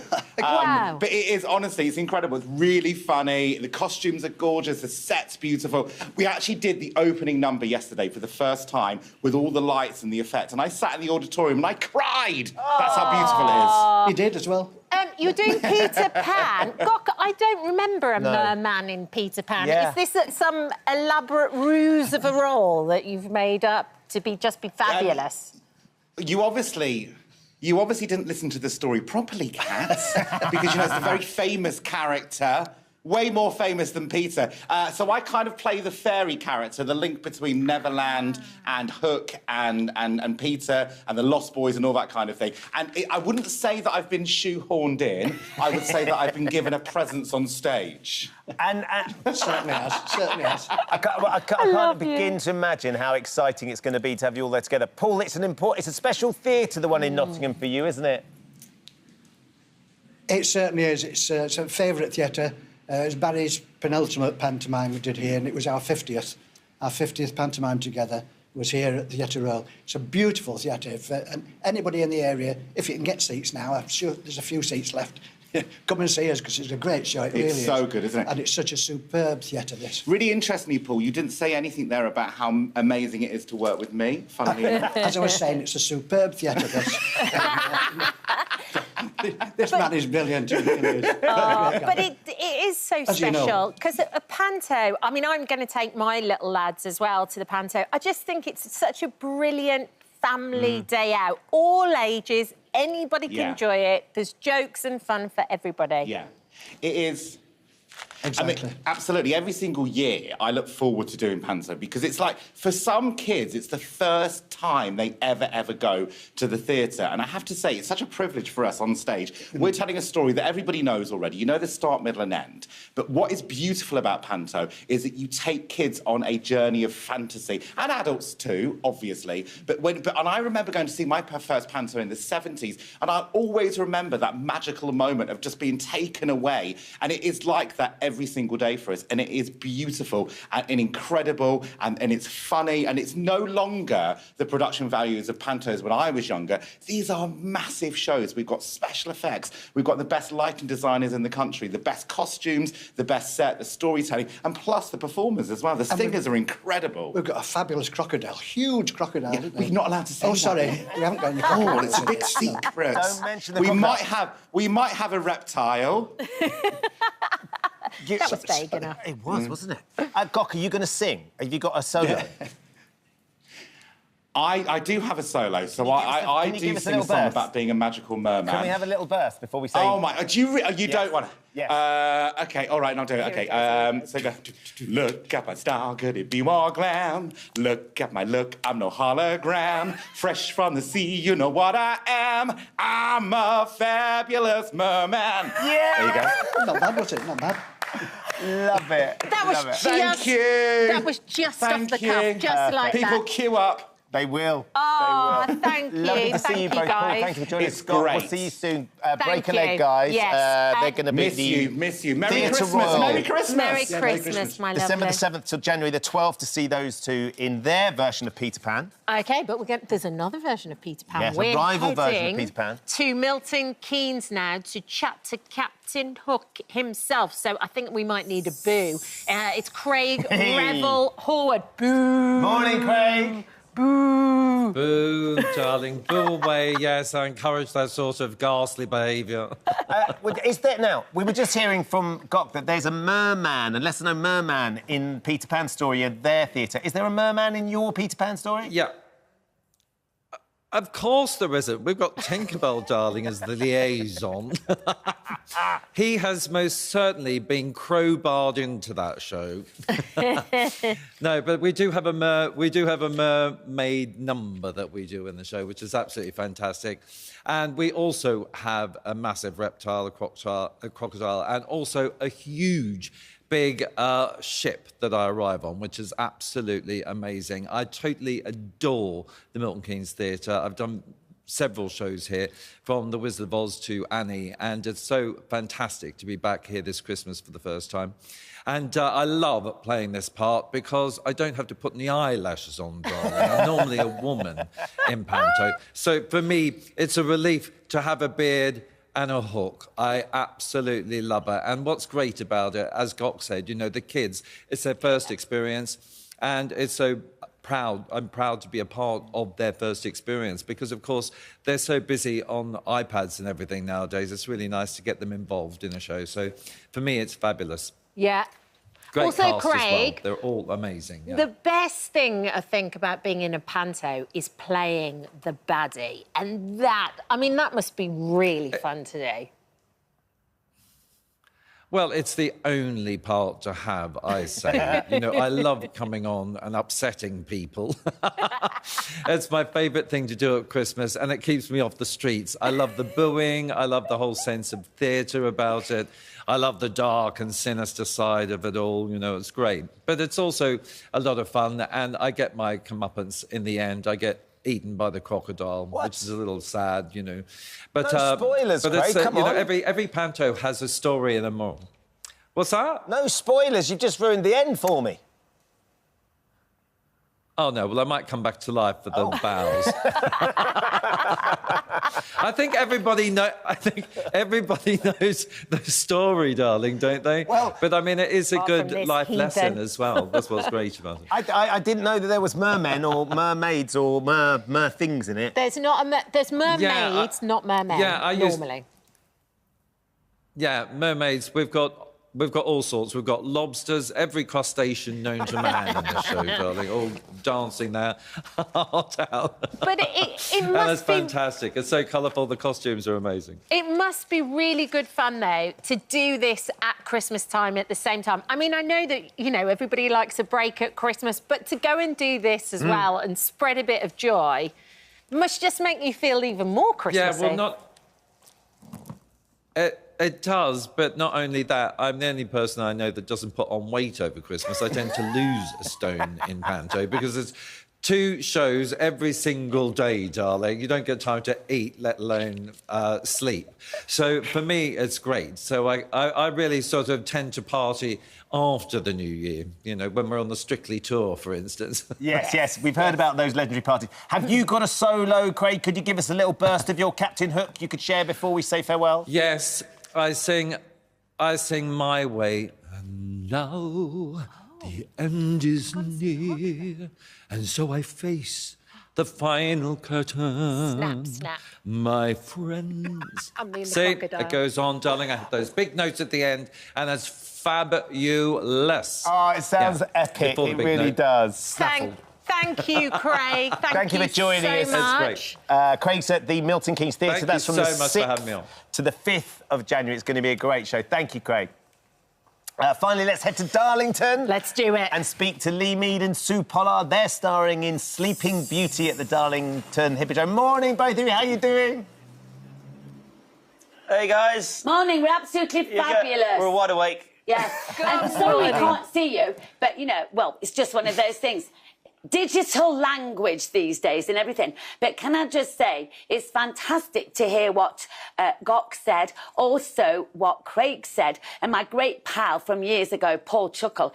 What do you think, Lee, about everything that they said about Panto, all the positive stuff that comes from it? Oh, absolutely, yeah. It's always for the kids, isn't it, as well? The grandchildren and the families. And yeah, fabulous. And us, because we're still kids, aren't we? And Sue, you play the villain in this Panto, is that right? Sue, how can you be evil? There's nothing evil about Sue Pollard. Oh, no, but you see, you're acting with a capital A. And sometimes, if I've had, say, a terrible morning, I'm going to say, right, you lot, you're really going to get it. I really want to be the evil witch Caraboss. No, it's the most marvellous thing. It's like Craig said, because you just... It doesn't really matter how bad you are. I don't mean bad at performing, hopefully, but a bad baddie. You see, I get upset if not a child isn't carried out within the first 5 minutes. I've obviously not done my job right. Not evil enough. But you're the goodie. You're pretty scary, though. Yeah. Yeah, no, it's true. But you see, but Lee, being the goodie, you know, he gets all the oohs and ahs from everybody, don't you? Occasionally, yeah.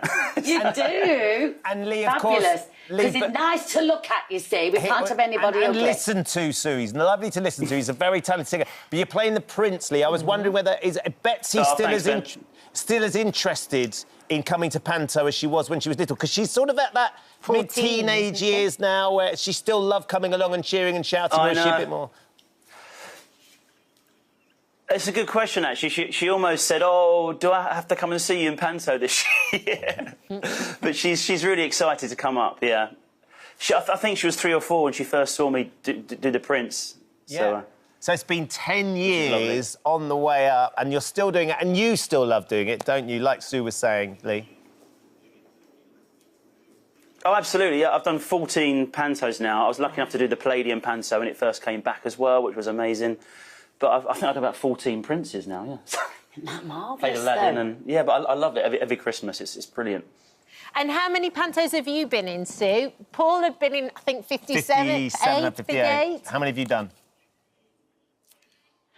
God, that's a record. This is my 49th. 49. Oh, that's unbelievable. I know. And people still think I'm 44. Well, another day over. We wish you the best of luck. Has it already started, or are you in rehearsals at the moment? We're in tech rehearsal at the moment, so we open Friday night, first show Friday at 7 o'clock. But yeah, it's been a really great week. Got great company, lovely cast, and They're all fabulous. We've got lovely Josh, who is models, and we've got fantastic Jamie, who's the dame. We've got some beautiful... all the company are fabulous. But I've got to tell you one thing. It's so terrific. It's worth coming to the show, not just for the production values, but equally, what do you think, Lee, for the end of Act 1? Act 1, yeah. Superb. It's a big old spectacle. It's fantastic. I don't know why we're in it then when you see that. It sounds very dramatic. Thank you both for getting dressed up so early this morning, especially with the tech rehearsal, because they can go on a long time. But Lee and Sue are appearing Sleeping Beauty at the Darlington Hippodrome, as they said, from Friday the 6th of December all the way through to the 31st. Have a brilliant run, guys, and a wonderful Christmas. Merry Christmas. Thank you for visiting our This Morning YouTube channel. We upload new content every day, so go ahead and hit that subscribe button so you don't miss out. And we'll see you in the morning. There's a lot of questions all the way through. We're joined now by one of the contestants vying for Star Baker, Dean Gaffney, of course better known as Albert Square's much-loved Robbie. Morning. Morning. Thanks for having me, guys. It's lovely to see you. Yeah. So talk us through your baking expertise, Dean. Was it something that you've loved as a child? You were desperate to get into that tent to show off how good you are? No. If you can imagine Frank Spencer being in the kitchen, I've got flour in my hair, eggs all over my apron. I mean, I've got all the gear, but no idea whatsoever. I mean, you didn't even know how to put the apron on. No. What was it like when you walked into the tent? Did you suddenly feel the pressure, though? Because all of a sudden, I can imagine, oh, yeah, that sounds like a great idea, And then bit of a laugh. And then you're suddenly there and you're like, it's very real. This happen. You're walking into a great British institution. You know, as soon as you walk into the tent and you see Paul and Prue and whatever, you kind of go, oh, OK, here we are, we've arrived. It was nerve-wracking. Yeah. Like I said, I am running around like a headless chicken, but I think that's what makes good TV. Part of your charm. Exactly. Had you done much practice, though? Because you know you're going to go in, so you sort of obviously do a little bit of, swatting up on the baking front. If I'm honest, I leave things to the last minute. So I was running around one of the supermarkets the day before with a researcher, and I'm going, oh, what does Villa extract mean? And she's like, have you got no clue? When they did we did a Zoom chat, and they were like, oh, my word, you actually have no clue whatsoever. But by the way, though, you did very nicely. So the first one was like a Christmas log. Yes. They said, not so much for the appearance, but the taste was amazing. And I suppose that's all that matters, really, the taste. For sure. Second one was like little meringue trees. Very good, again. Didn't split your cream. Third one, the showstopper. Much more What's the challenge for the showstopper? The showstopper was to do something from a soap opera. Right. Something like a scene from an iconic scene. I have to say Chris Bisson's is amazing, by the way, as is everyone else's. But mine, it fell short. We had Wellard in there, which was great. Yeah. But, I mean, my contract had 2 pages added, and I think it was that in case anyone gets food poisoning, to sign off. The disclaimer. Yeah, disclaimer. But, no, do you know what? The showstopper was hard. It was really difficult. Really hard. Yeah, really difficult. But you know what? You did a great job. Absolutely. Have you continued with your baking expertise now that you're out, Dean? I think the oven at my home has gathered dust. Even more dust? Even more dust. So it's not something you're into? It's just not for me. Do you know what? It was fun doing. Yeah. And like I said, being around great people, and it was, we filmed that actually in July, August time. Of course, so yeah. Being in the festive spirit at that time was a bit mad. But, and they created snow. It was such a great feeling. Can't believe how quickly it's come around. I bet. And it's 7:45, Channel 4, Christmas Eve for the Bake Off Christmas special. We can't have you here, Dean. Of course, we're mid-I'm a Celebrity. The contestants are now slowly being voted off. It's the last week, without reminding everybody of one of the most iconic trials of all time, of which you also star. Let's just have a little look at Dean in all his glory. In there. You've got it! You've got it! Well done! Got 10 seconds. Yeah, there, no, I've got... Oh, please give me some... Got to move you on, Dean. You've got about 30 seconds left. You can't leave me on, please. 3, quick one. 2, 1. You cannot. We were watching it earlier. You can't watch it without a big old smile on face. We can't. How do you feel watching it? I'm still having nightmares 18 years on. But if I'm honest, we did I was lucky and fortunate enough to be asked to do the All-Stars. Yes. Best of the best. And we did that a couple of years ago in South Africa. I actually think that one was better. Number one, I've got older. And I just know what to expect now, do you know what I mean? But that was just as scary, if not worse. Yeah. Have you been watching any of this season? What do you think? Who do you think are the front runners? And how do you feel when you watch it? I think, I mean, obviously you've worked with Ant and Dec for many years. I think they make the show. They're so comedic. They are. So you automatically go, all right, let's invest in this show. Again, the producers are clever who they get for the show. I think Colleen's been a great sign. I think she's kept a dignified silence with her situation, which I like. I love Danny. I think he's great. Obviously, I've got to stick up for the soap opera boy, Alan. Yeah. He'll be great. He's a big icon as Tyrone. So, yeah, looking forward to see who wins. Do you think it's easier now than it was when you did it? No. My trial recently with Joe Swash has to be the hardest one, I think, on the show's history. Really? Because it took 4 hours to film. Normally a trial takes about Was this the one in South Africa? Yeah. Yeah. Normally it's about 45 minutes long. We were laughing, we couldn't get through it. Ant and Dec were going mad because we were losing the light in South Africa. The producers were pulling their hair out, but they were saying this is great TV. And obviously it wasn't live, the one we did in South Africa. So yes, yeah. I could watch it back. Oh, well, listen, you've provided hours of entertainment. It's just Still love it. brilliant. It's always great to see you. We'll enjoy the Bake Off Christmas special on Christmas Eve as well. It's great to see you. Thank you. Thank you for visiting our This Morning YouTube channel. We upload new content every day, so go ahead and hit that subscribe button so you don't miss out, and we'll see you in the morning.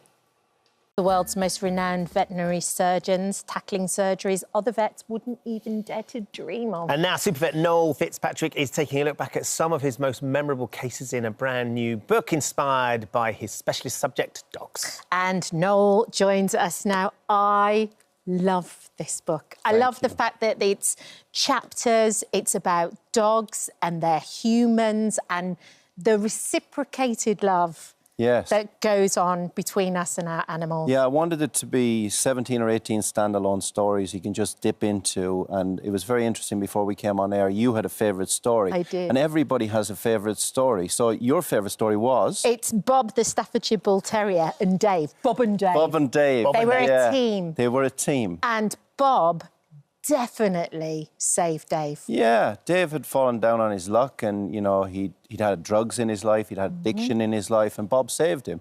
And this story, because I see it every single day in my consulting room, how dogs save humans and how life unravels. Like yesterday, 3 times in my consulting room. I was in theatre last night till very late. And every single day, it reminds me a lot, coming up to Christmas, how important this book is and how important dogs are, because Christmas is about love and joy and hope, and most of all, it's about home. And people have often said to me, my dog makes my home. You had a dog in your life. Yeah, it's exactly the same thing. And even now, I still go to fill her water bowl. And if I'm finishing off a drink of water and I haven't finished it, I'll go to pour it, and then I think, oh no, she's not here. I'm the same with Kira, my dear friend. You had the Kira love as of my well. life was on the back of this book. Yeah. Yeah, there she is. And she was the love of my life, and she really taught me so much about myself. And that's the narrative of this book, whether it's the Queen, chatting to her about the corgis, which was quite funny because what I asked her, whether it's her or what was I going to say with anybody, right. but I asked her, how does she deal with the vicissitudes of life and the ups and downs and people, always having something to say. And she said, oh, it's much like the dogs, you just need to know which bark to listen to. Because most of the time I just ignore them. Amazing. But I do know which one to listen to. And isn't that a metaphor for life? You know which one to listen to. That was a lunch. You were actually sat next to her. Yeah, I was that's quite an intimidating... With an injured foot as with well. Didn't you fall over or something? I did. I had a cast on my foot and accidentally kicked her handbag under the table. I know. That's treasonous. I was going to end up in the tower for sure. But what was amazing was how, it was just like having a chat with you. It was an enormous honour. And it's the same I find with everybody who's in the public eye or anybody who's not in the public eye. Through their dog, the true essence of themselves are shown. It's just a fabulous connection, isn't it? So then the question then ends up being, with all these incredible stories, how do you cut down the stories? No, because you must have so many moments and stories. Like you say, even yesterday there were 3 occasions when you could have put stories in. Yeah, well, apropos what you said when we came on the show, it's not so much that I do things that other vets don't do. It's when is it ethically the right thing to do? And I had the 2 extremes of that yesterday. One in which a dog was unsavable, but actually was, with some new developments in 3D printing and technology, and was the right thing to do. Another one was not the right thing to do, and we took that limb off last night, literally 10 o'clock last night. Wow. And that's real life. But to answer your question, the stories make themselves known. So there's a child in there with autism spectrum disorder and how his dog helped him. There's a man who has come from the war in Ukraine and how his dog helped him. There's a man whose affair was exposed. That's quite a funny one. Westy. With the suspender belt. The bright red. Well, it was way back in my career, and I had just started out in the UK. Actually, one of my first jobs. And a gentleman came in, a man of a certain calibre in life, or so he thought he was. All right, mate, look after the dog, mate. And his wife was there, and she was very much reticent to say anything until the West Highland White Terrier brought up a red string, which turned out to be a suspender belt, which is in chapter 1. And suffice to say, because I don't want to ruin the story, she said, "That's not mine, George." And George wasn't the dog. George was not the dog. George soon lost his Bentley, and yes, dogs show the very best and sometimes, unfortunately, the very worst. Can't lie about There's a story in there about a guy who was going to get engaged to his girlfriend, and the dog ate the ring. So he's following the dog around the woods for 3 days looking for poo. And she thought he was really weird. I don't want to marry this guy because he's a bit strange. He's always looking for... No, darling, I'll pick it up, I'll pick it up. Go away. And in the end, he finds a sparkling diamond. Which again, another metaphor. A diamond in the midst of poo. Isn't that the metaphor for life? Absolutely. But where do you have the time to do all this? Because you write the books, you obviously do this cutting edge... You're in surgery till 10 o'clock. Like it's crazy. And then you also play in a band as well, called Fitzpatrick. Is that correct? Yeah, it's called Fitzpatrick, because Brian May said Van Halen did quite well with their name. So I thought, OK, well, all right, fine. Yeah, we're playing a gig on the 18th of December in Soho. Everybody's invited. Whereabouts? It's at the the lower third or the upper third. It's in Denmark Street in Soho. So it's where all the guitars are. Of course it is. And, you know, Elton John started out there. The Beatles started out there. I just thought Fitzpatrick should start out there. Well, I'm very excited about it. It's called Fitzmas. And like with the book... Fitzmas. I find these things therapeutic. I was very lucky to find guitar because it's great therapy. I'm very lucky to be able to write in the book, and I write between midnight and 3 a.m. Oh. And when do you sleep? Yeah, between 3 a.m. and the rest of whatever is left. Right. Overachievers Anonymous is what it needs to go And to. the stories make themselves known in the same way as the songs make themselves known. And I've been a big song fan all of my life, and I see this book very much as a lyrical ode to all of the dogs I've ever met, and hopefully people, when they read it, they just dip in and dip out, and this Christmas time, hopefully they can find something that matters to them. Yes, absolutely. Well, we've got a bit of a surprise for you now, too, actually. You do? Yeah, take a little look at this video we've got. See if you recognise this person. Hi, Noel. Bailey and I are so pleased to have this opportunity to thank you once again for making our Christmas 2022 complete. After Bailey was hit by a car, giving him horrendous injuries 2 weeks before Christmas, you operated him on your birthday and saved his leg from amputation. You are an amazing man, and we are so grateful. As you can see, Bailey is fit and well and enjoying life. Thanks to you. Merry Christmas. Love, Bailey and I. Oh, that's magic. And that was Vivian, and that was Bailey, and there was a terrible accident, and you managed to sort. Just wanted to say thank you. That's so sweet. That's so sweet. Oh my goodness, thank you. It was thank a Christmas you, Bailey. miracle for them. Yeah, it was. Yeah, I remember it vividly. It was my birthday, and I couldn't ask for a better birthday present than to give Bailey his life back. Neither could they. Yeah. You couldn't tell where Bailey started and the rug ended. I mean, that's the special thing about Bailey. He looks like an absolutely wonderful dog. Aren't I blessed to have all these dogs in my life? I think we're very blessed to have you doing what you do. Oh, I'm the one who's honoured. Thank you. And it really is a lovely book. It's called Dogs and Their Humans, Stories of Healing and Hope from the Super Vet Surgery. It's out now. It's great for Christmas. Anybody who loves dogs. And Fitzpatrick, 18th of December. 18th of December in Soho, Denmark Street. It's going to go off. Fitzmas. Love it. Great to see you. Thank you so much. Thank you for visiting our This Morning YouTube channel. We upload tons of new content every single day. So hit the subscribe button, like all the videos, and don't miss out. We'll see you in the morning. Cynthia Erivo and Ariana Grande. There's two best friends from Manchester making their magical Hollywood debut. Yes, 10-year-old Caris Mungole plays young Alphaba, while Hattie Ryan, she plays a munchkin. Good morning to both of you girls. Morning. Morning. Morning. Now, how long have you been mates? Because you've been mates for a very long time, haven't you? Yeah, around 7 years, maybe. No, around 7 or 8 years. Yeah. So how did this all come about? Did you both have to audition? Did you tell each other that you was auditioning? Tell me what happened. So, I think at the time... So, first of all, we did a self-tape with us two. Yeah. And then I think from Caris said that she got from the self-tape, I think she got it straight away. Did you say? But at the time it was a secret because everyone else had to get a recall. So even though she's my best friend, I couldn't tell her. Oh, my goodness, you had to keep that secret from each other, but you both understood. Yeah, I didn't get it straight away. I did a self-tape like Caris, and then after the self-tape, I did an audition. Right. And then from the audition, I got it. Lovely. So tell me this, did you get to meet Cynthia and Ariana? Yeah. So she got to meet Ariana. And I got to meet Cynthia. What were they like? Ariana was so pretty. She speaks really high. Does she? Was she in a big She's pink like dress? a princess. I can imagine that. And what was Cynthia like? Because you actually got to go and see her fly, didn't you? Yeah, she's talked about this already, but there was one time on set and she was flying and I was just so amazed because at the time I was 8 and she's amazing. She's so brave to go up to the ceiling and fly. And they accidentally heard me in the monitor saying, wow.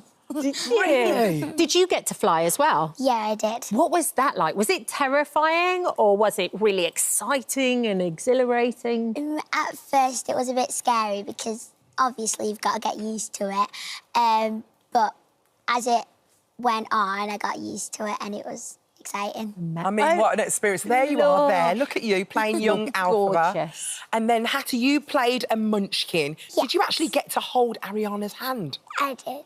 But is it also true that you actually shut down production because you wasn't very well? Yeah. What happened? So, one time on set, it was quite windy and there was lots of, like, grit and stuff on the floor. Yeah. And it all flew up into my eyes and I started rubbing my eyes. And when I rubbed my eyes, because I'm ginger, I started going all red. No. And I started going all red and then I can't film because I'm all red, obviously, because I wasn't red for the rest of it. Yeah, because I wasn't red for the rest of it. So I accidentally sent everybody home. They were like, the Queen can't do it, so we have to shut down everything. Can I just say, your outfits today, very, very Giving us interesting. wicked vibes, They're giving right? me some wicked vibes. And I was just wondering, have you done that TikTok yet? You know, when they go, I'm a witch and you're it. Have you done that yet? Yeah. Have you actually filmed it yet? We have, yeah. Can you do it for us? Go on. Because it's my favourite thing ever. All right, stand up. You got your cameras. This is your moment. Ready? Go for it, girls. Here we go. Alphaba, Glinda. Alphaba. Glinda. I'm a witch. And I'm a witch, but which is which? Well, here's the sitch. We were roommates back at school. Alfie's not cool. Glinda's cool. We were strangers, That's no lie. but now we're besties. Ride or die. The school we go to is called Shiz. I studied hard on every Quiz. while Glinda chases Alpha with Riz. and someday soon we'll meet the Wiz. Green, pick, green, pick, green, pick, stop. This song's good. Kind of a bop. Please, that is amazing. Please let us do this later. Oh, Can we're going we to do have it? to try, aren't we? We've got to give it a go. I Oh, don't know if thank I'll you fit so in the pink much. outfit, but we'll give You it a go. can fit in that pink We'll outfit. have to give it a go. Oh, How was thank the you. premiere? Was it fun? It was amazing. I got to meet so many stars that I didn't get to meet while filming. Everyone was just so lovely and I got to do so many interviews. And they're so friendly to you as well, haven't they been so lovely? Look how stunning you both look. Beautiful. Oh, I love that. Beautiful. Well, thank you for coming on the show today. It's been so lovely to meet you, hasn't it? Yeah, we need to go and see the film. I'm going to watch it another 10 times. It's brilliant. Me too. It's amazing. Thank you, girls. Wicked Part 1 is out now in the cinemas. Thank you, ladies. Thank you. We can't wait for Part 2. Thank you for visiting our This Morning YouTube channel. We upload new content every day, so go ahead and hit that subscribe button so you don't miss out. And we'll see you in the morning. 8 series of the Bake Off under the belt. Prue has judged a fair share of stove-stopping and glorious cakes. She's wonderful. And while Prue is a Michelin star chef, her brand new book is all about the shortcuts and cheats she uses herself to make life in the kitchen a whole lot easier. Good morning, Prue. This is the book. It's wonderful. And I love the fact that you are a Michelin star, but you're not scared to shortcut. You're not, you know, you're not snobby. Well, no, I don't like that chefy snobby thing that everything has to be... you know, it's... If you can buy puff pastry better than you can make it, buy it. I agree. And, you know, frozen mashed potato is delicious. Yes. Yeah, I'll mash my own potatoes when I've grown them in the garden and so on, but otherwise I would just... Life's too short.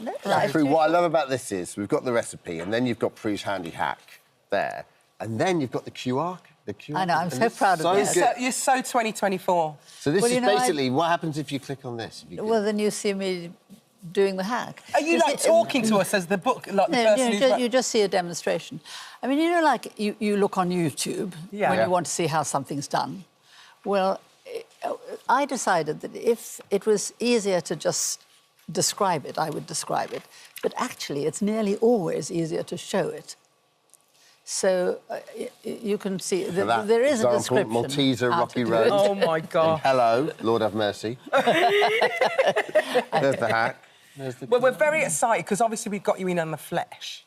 So we've got you in the flesh. So can you show us some hacks now? What hacks have you got that you can teach me? I've got a couple of hacks. What you got? This is the one that is really important to know because it's how to get a stone out of an avocado without ending up... It's quite difficult. Well, so many people dig at it like this and they end up with what doctors call avocado hand. No one wants that. In A&E, you know, so that's not good. That's true. So anyhow, you cut the avocado in half. It's a lovely avocado. And then you just take a big knife like that and you bang it into...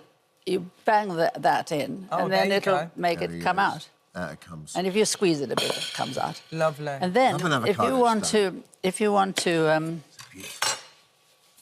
slice it quickly. Are you slicing it now? Yeah, I'm going to slice it now. Oh, stop it. Oh, actually, I need to do it on the plate so that there's a bit of space underneath. Is it ripe enough, Prue? It's not quite ripe enough, but I think it'll... That's a good idea. Through the you bars. Just shove it down like that, and then you see Love that. Well, that's not very good. Because I mean, it's a bit of a mess. It's a bit of a mess. It's flat like a pancake. All right, it's like a green pancake. It's not exactly beautiful, is it? But you know what? It's still avocado. Smashed avocado with some eggs. We're in. We're in. It's all no one wants it to be. I think no. Give me the other one. I think you should do it through like this and then just push like this. All right, go on. Better. Oh yeah, that's much better. Do you think? No. It won't get squashed. I'm not sure this is the best hack in the world. Have you got any other hacks? Let's see what else you've got. I'm going to tell you this. Do you know what? I'm buying this book. I love it. I love it already. No, I'll tell you what.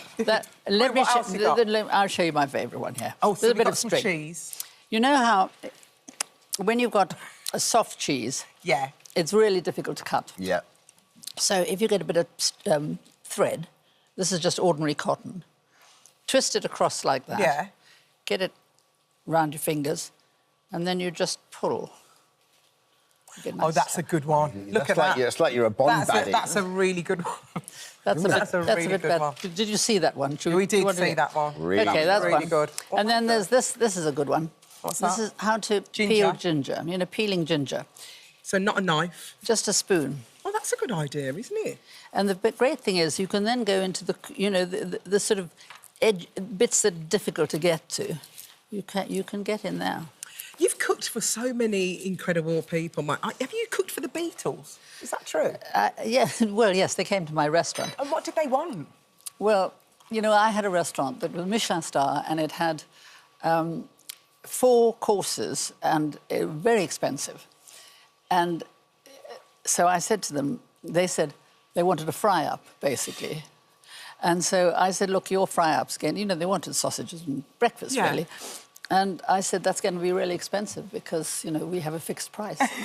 And they said, you know what, we can afford it. So that was quite good. It's been a good year. And then Ringo said, and don't put any green stuff on it. You said, I hate the way you chefs put green chopped parsley or green things on. Yeah. And, you know, we do. We always do put a bit of greenery because it lifts the colour. Yeah. It makes it look better. Well, Prue, you should come across because obviously the winner of the Bake Off is our Georgie. I know. Come on, let's go and see her. Before we bring our Bake Off winner 224, let's take a look at time in the tent. Let's. At that moment, Georgie's here now. Morning, Georgie. Congratulations. Thank you so much. I mean, does it feel real now? Because obviously you've had to sit on this a long time, haven't you? Yeah, it was one thing celebrating when we were there in the tent, but now the world knows, so it really is real now. It's incredible. Especially for the last few weeks, I suppose, when the show's been on and you've been on the show, right? For the last couple of months. It must have been so hard then. People see you in the street, your friends, your family, your colleagues and whatnot, just going, well... Yeah, everyone's been asking all the time, but I'm really good at keeping secrets. Are you? So nobody knew. 6 people knew, and that was it. Georgie, what's your background? You're Welsh-Italian, right? Welsh-Italian, So was it the yeah. nonna that taught you how to cook? Yeah, my nonna taught me how to make kind of like the tiramisus, the cream cakes and things like that, and then my gran taught me how to make Victoria sponges and cupcakes, so... The thing is, you had such a ups and downs in the tent. I mean, Prue, you know, she literally nearly gave up at one week. Well, darling, you saved the day because you just gave her a pep talk and said you're going to go back there and it's going to be fine. Well, I could see her sabotaging us, and I just thought, not on my watch. No. You're going to carry on. Not today. And I'm so glad you did. Yeah. What was your favourite moment in the tent, would you say?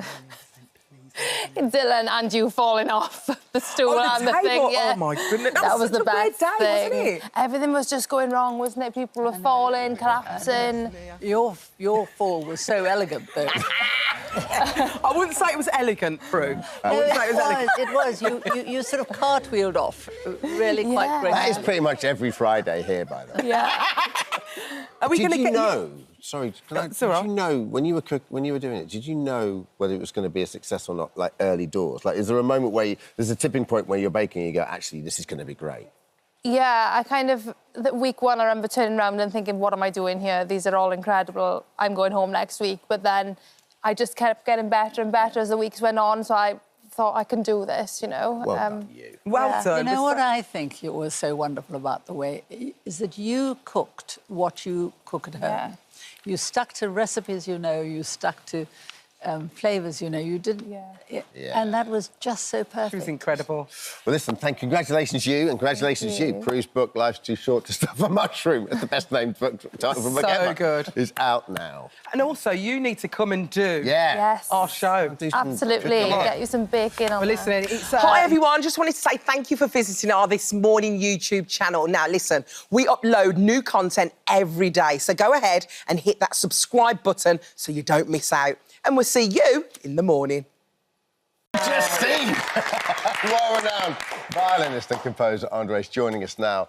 I mean, that's just a bombardment of the senses, It's Andres. amazing. It's marvellous. Yeah, that's what I like to...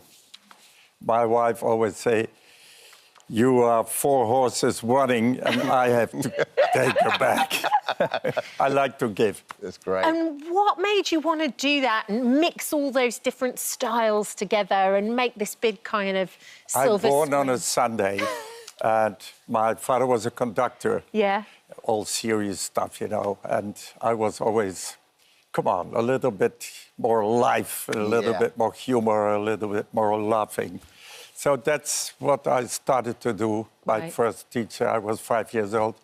She was a blonde 8-year-old girl. I immediately fell in love with her. And that helped me a lot to study the violin because the beginning is difficult. Yes. So, yeah, she helped me a lot. And that's what I always wanted, to make the people happy with my music. And that's what you saw. It's so funny, Andre, when you say that, because I've got a little boy who's 6, and he started playing violin, but on a violin that was about that big, which sounds... I started on a big one. Did you? Yeah, yeah. Straight away? But the first... Oh, yes. There he is. Yeah, you see? So have you got any advice for me? The little one, it's easy, but it's better because it sounds better. Sounds so much better, Even right? when you cannot reach, it sounds better. Yeah, that and get him an 18-year-old blonde music teacher. Yeah, you can. He That's can the impress the ladies. Oh, OK. What was... is violin a great instrument to learn out of all of them, do you think? And to become a composer, is it a great entry-level instrument? I tried all instruments, but the violin won. because, you know, it so it vibrates. It's a part of your body. Yeah. And one of the most important things for you is to bring classical music to the people, right? Yeah. So to try and educate people and let them, but not be po-faced about it, and let them just enjoy. educate. Yeah, let them enjoy it. Yeah. How important is that to you? How do you do that? Because I remember when we were younger. The Three Tenors did such a great job of that. Yeah. Suddenly, your gateway into so much great opera or classical music was through Pavarotti or... You ask me how I do that? Yeah. With my heart. Yeah. That's really true. It's really true. When you mention the Three Tenors or whatever, I only play that music that touches my heart. And that could be a small piece from a symphony of Brahms or Bach or whatever, but it must touch my heart. And when I know that it touches my heart, it will touch your heart, I'm sure. Yeah. And if people are watching this now and they think, oh, do you know, I love classical music, but I don't know what my gateway is into it. It's the Johann Strauss Orchestra, is that right? Yeah. So what piece of music would you say, if there's one piece of music people should go, oh, this is the piece of music you should listen to at home, what would it be? The Blue Danube. Oh, yes. Really? Yeah. And I play it every night, and Strauss is my favorite composer because his waltzes are so fantastic, you know. Yep. I see the whole audience start, but you could Half also the gallery play... are humming it Yeah, right they now. are. They're singing It's now. like I'm going slightly mad. You could also play da-dee-da-da. Yep, then it's nothing. But it's such beautiful...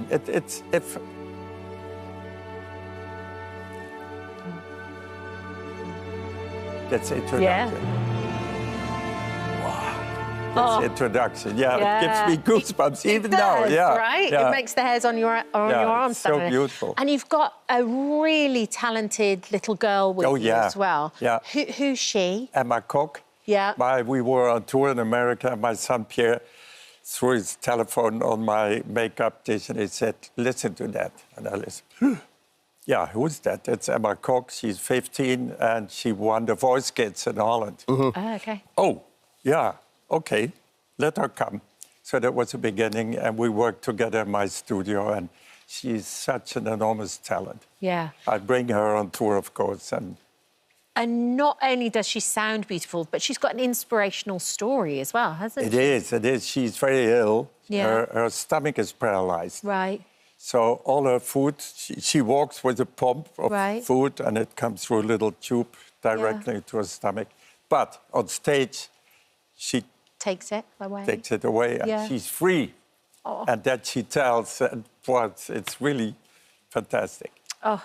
Yeah. It's so lovely chatting to you, Andre. I could talk to you for hours. And she's a brave girl. Yeah. And she's an example for all of us. Very much Thank you so much. Thank you for joining us this morning. Thank you very much. It was a pleasure. Thank you for visiting our This Morning YouTube channel. We upload new content every day, so go ahead and hit that subscribe button so you don't miss out. And we'll see you in the morning. Lift the lid on the new show. We're joined now by Jacob and his wife, Helen and Reece. Good morning to both of you. Good morning. Good morning. It's nuts and bonkers and brilliant. How did you get involved? Well, I got an email out of the blue from the production company, which, to be perfectly honest, I thought was a spoof. Yeah. Because people do send MPs things that turn out not to be entirely accurate. So I have an agent. I passed on to him and said, look, let's see what this is. I mentioned it to the children, who thought this sounded quite exciting at the time. And then it turned out to be real, and we had a discussion, and it was going to be all very political, and my doing constituency surgeries and all of that. Yeah. And none of this quite happened because the election came at the beginning, whereas we were expecting it rather at the end of proceedings. So it became more family than political. Right. How are you about that? Did you have reservations? Yes, I think it would be fair to say I had reservations. Wow, that was a very political answer. But yes, no, we were discussing it, and but it was, yes, probably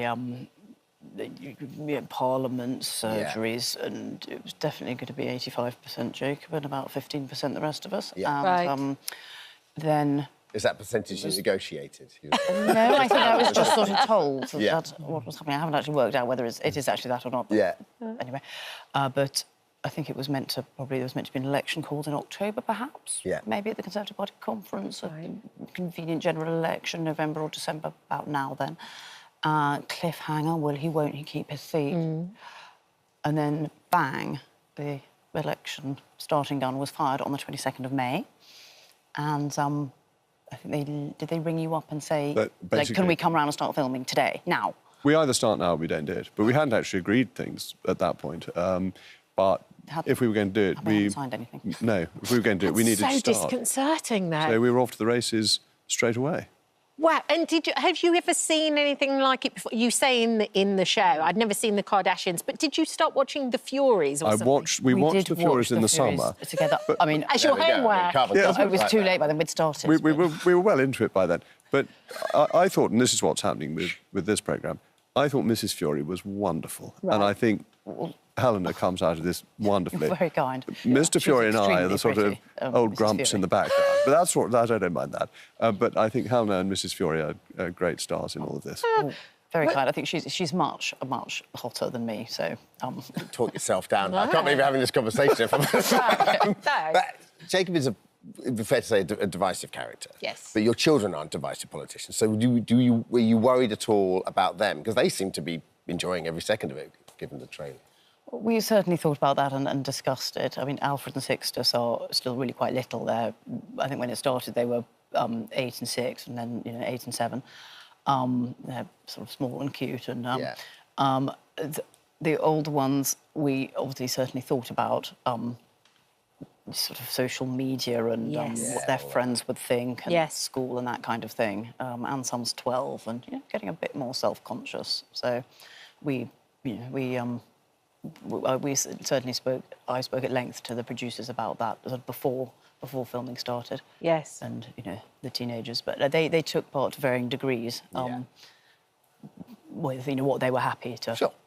Yeah. And Jacob, some of your views are very, very divisive. Like, some people agree, some people don't.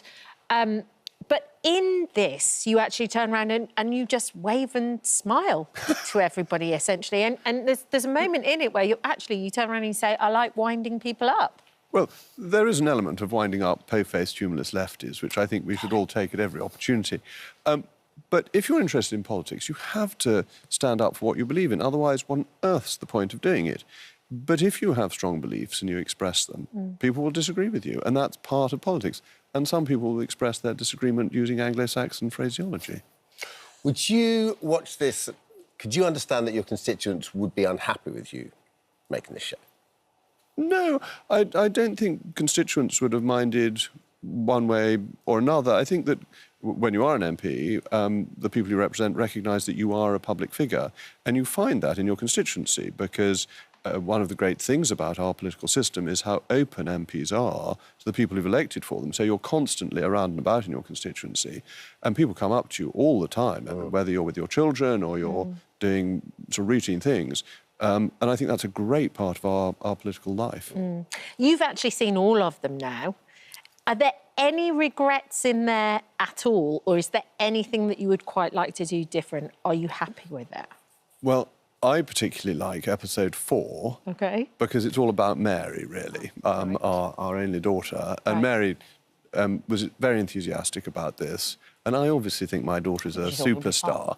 And so I love watching the episode where she's there with her horse and her dog and so on. And I think that's absolutely lovely. No, I was nervous about it because I recognised it was a risk and this type of TV can go badly wrong. But we seem to have survived. There was one bit when we're away in France and it looks as though Sixtus knocks over a glass of red wine.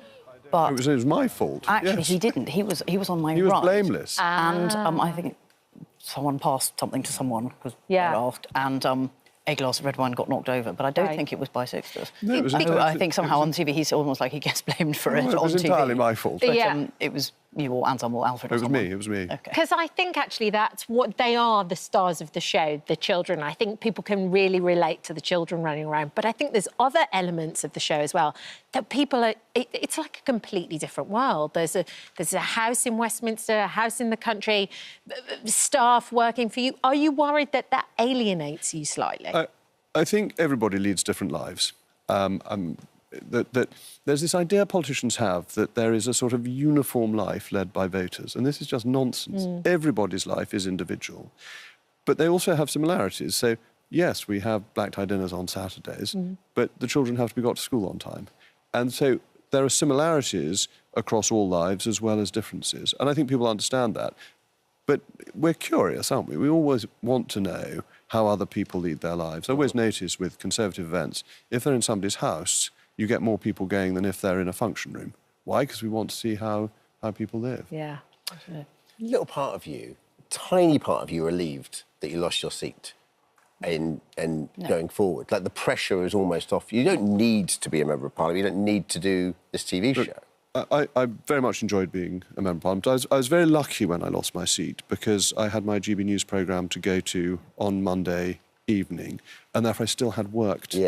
I think it's much harder for people who didn't have a job once they lost their seat. But no, I love being in Parliament, and I'm very tempted, if anyone will have me, to go back in. What, irrespective of the party? Or? No. I was thinking of Conservative associations. I don't think I would be a very attractive socialist candidate somehow. Would you like to do a second series of this? Lord, well, let's see how this one goes. Helen's just immediately looked down. Let's see if we survive the first one. Ask us next week. But there was an interesting moment where they talked to you, Helena, about meeting for the first time. And when you first met for the first time, you were 1. I was 1 and he was 9. So you don't remember any of that, obviously. But the second time you met... I mean, he was 9. Hello. What was the initial reaction like between the two of you? Jacob's younger sister, Annunziata, introduced us at a party she was having, like a political party she was having in a basement in Mayfair. It was the launch party of trustthepeople.org, which I misremember as being about getting a vote on our membership of the EU, but in fact was to do with the Constitution or something. Okay, anyway, so at that point I'd become friends with Annunziata, and I'd certainly met her parents, my now parents-in-law. And I saw Jacob. You may have been talking to someone, you may have been standing alone, you may have been... Probably fiddling with my coffee. It's what I usually do at drinks parties. But I remember seeing him and thinking, gosh, that man looks just like William Rees-Mogg, so it must be his son.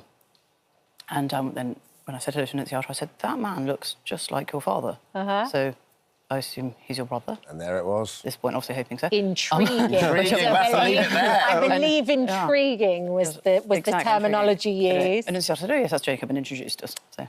Well, the show is on Discovery Plus from Monday. Thank you for visiting our This Morning YouTube channel. We upload new content every day, so go ahead and hit that subscribe button so you don't miss out, and we'll see you in the morning.